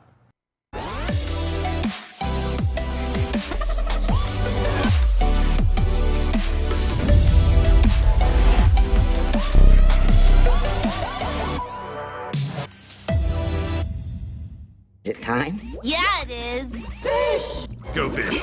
Fish facts. It's fish! Oh boy. Today is Tuesday. And we Yes, go out sir. to a video as always. This time we're going back to the country of Australia. Is this another fight, Fish? No, it's not another Okay, fight. This is a alright. great play where the guy has great hands and great athletic skills to tap the ball and kick it. That's just godly right there. Oh. Well, he just fell. He saved it from out. Yeah, Also, he he saved saved it it. from going out. Look What at do you this. mean? Oh, look at that. I don't get it. You got to kick the ball over. You can't tap it over. Just an Adam- just a Adam- great I don't play. He understand doesn't that understand. sport. I'm sorry. Just Fish. just a very it was a nice athletic play, play. Adam. Just understand. Okay, it was a great play. Well, you got to get into more sports. You're disappointed if you're Europe, if you're Fish, he's betting on soccer sports knowledge. he doesn't even understand. I think he's making money from it. So. He didn't even know the 2026 World Cup was in America. That's very disappointing. I will never forgive you for that. However, I will forgive the New York Yankees.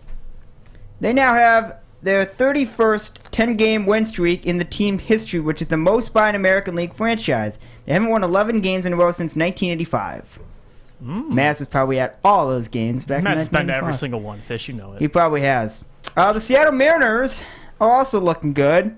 25 of Seattle's 126 games this season. The Mariners took the lead in the final at-bat to win the game 19.8%. The only one team in American League history that has had a higher percentage of their games end in a last at-bat victory. Washington Senators had 20% in 1918. Go Seattle. And the It Cubs. shows how bad they are for 8 innings. I know. Well, at least they get it done. Yeah. They get the job done, Fish. The Cubs, first team in MLB history to hit a walk-off home run to end a 13-plus game home losing streak. Previous long home game losing streak snapped by a walk-off home run, 12 straight, the St. Louis Browns in 1949. What a breath of fresh air. What, 1949? After taking all those L's, and you finally get a little breath of fresh air, man. No, good for them. Helps. Good for them. It sucks losing at home. We anyways. have- To lose that long in baseball Yeah. is actually like impressive. It is. We have birthdays today. Mike Shanahan, 1952. It is his birthday today. Hey, Mike Shanahan, Coach Shannon Sharp, baby. Love Mike. Mike Shanahan's a good coach. Yeah. Happy birthday, Mike. We have another birthday. It's a comedian that I'm assuming you guys all love. Who? Do you know who it is? There's a lot of comedians. There is a What's lot his, of I comedians. just say his name. I'll Kevin probably- Hart? No, that's a good guess. Dave Chappelle. Yo, let's go. I love Dave Chappelle. I was going to say Dave Chappelle, but I don't want to. Adam, do you like Dave Chappelle? I'm assuming you probably don't because you seem to hate everyone that is good. Adam looks like someone who doesn't watch the Chappelle show because he would change his whole outlook on life. He's just so he's just so well spoken and nice, and he just doesn't seem like he watches a lot of Dave Chappelle. He honestly. I don't watch a lot of anything outside of sports, so sorry. Well, but you know who he is, But right? I do okay, know cool. Dave Chappelle. Cool. is, of It would course. loosen him up a little I bit. watched his special Netflix Oh, okay. show that came out a few years Yeah. ago. So That's all. And then Vince McMahon, for all you WWE fans, it is also his birthday. D-Mac's favorite person in the whole wide world. Vinnie Mac. Speaking of favorite people, Reggie Miller. It is also his birthday today. Reggie Miller, in my opinion, one of the most underappreciated two Yeah. guards in NBA history. Wish he would have got a championship, man. He deserves it. Yeah. He didn't, and if you watch the documentary Yeah. that Netflix put out, you would think they won several. I know, right, Fish? All right, those are the facts. We'll be back for Wednesday. Let's go. Ooh, thanks, Fishy. Those were great. You're the best. But coming up, we've got to talk about these rookie quarterbacks. But before we do, Jeff with the beautiful hair, will you tell us about our friends at Coast? All right. Since 1919, Coast has pursued one mission: to make the working professional's job safer and life easier. Today, Coast lights are among a favorite tradesmen and women, outdoor enthusiasts, do-it-yourselfers, first responders, and more. Visit coastportland.com and use code WSN20 for 20% off your purchase. They stand by their products and back them up with a lifetime warranty. Buying for your whole crew? Sign up with the Coast Crew to take advantage of special discounts, early access to new products, and more. Again, that 20% off code is WSN20. I'm looking to bring on another HVAC tech right now. We are recruiting 5 to 10 techs a month. We're looking to grow and expand. Every new tech we hire is from Northwestern Tech. The hands-on training is fantastic. They're always my first call. We love hiring Northwestern Tech grads. They come out trained and ready to work. Our program is only 10 and a half months, and our next classes are starting soon. So why wait? I'm looking to hire Hire a graduate of Northwestern Tech. Northwestern Tech. Northwestern Tech. Northwestern Tech.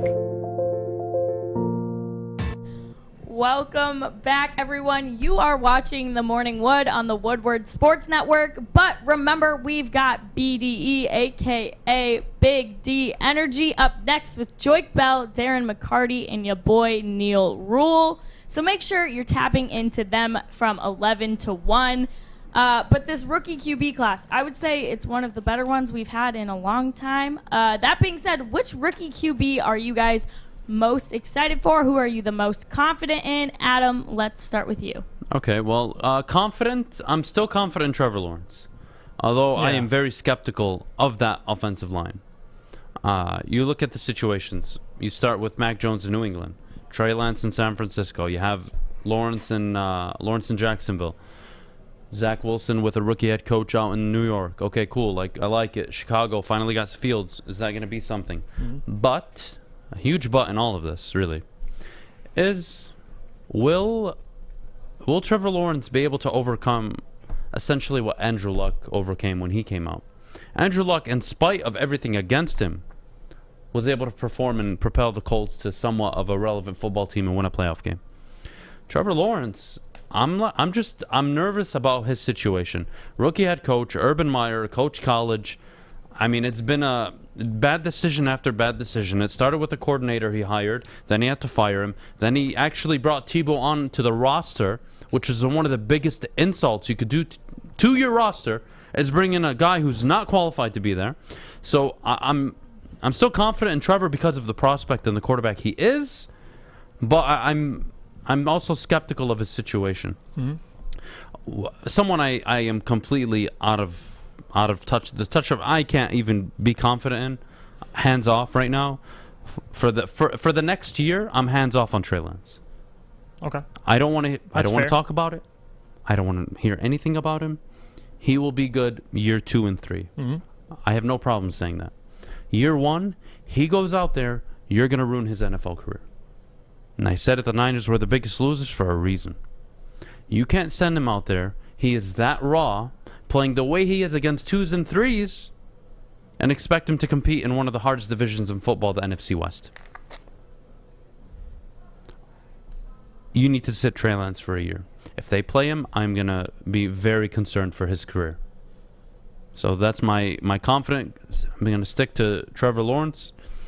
If you held a gun to my head, you wanted a second confident guy, I would say Zach Wilson just because of Robert Saleh. I think Robert Saleh is going to overcome a lot of things in New York that probably Zach Wilson with another coach couldn't. So that would be my 1 and 2. My number one, and listen, obviously, I was thinking besides Trevor Lawrence because I think Trevor Lawrence, his talent will propel the Jacksonville Jaguars, their rebuild process way faster. He's so talented. Like you said, similar to Andrew Luck, I think even without an offensive line and getting, hit around, I think he can still propel them to a playoff win, whatever the case may be. But besides Trevor Lawrence, that's the easy way out.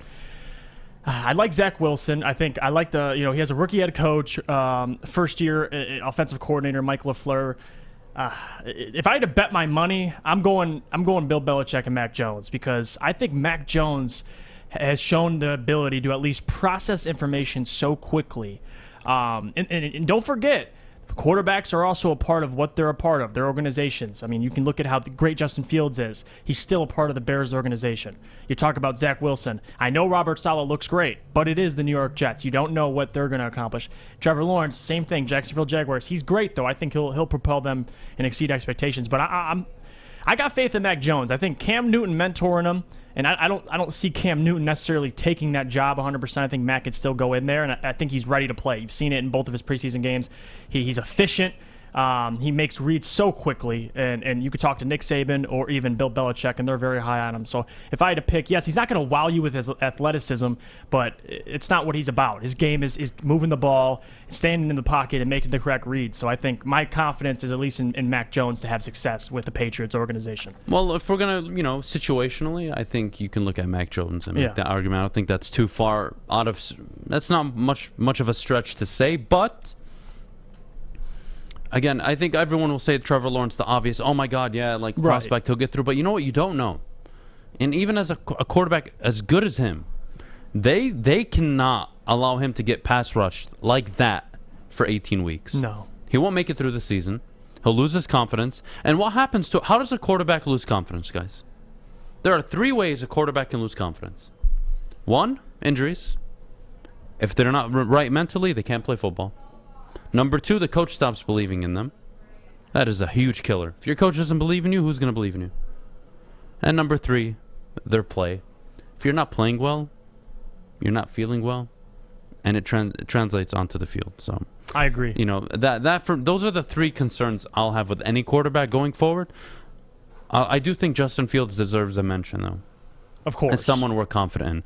That is somebody with high character intangibles. Someone that really reminds me of a Dak Prescott, a Russell Wilson. Not their game, the mental aspect of it.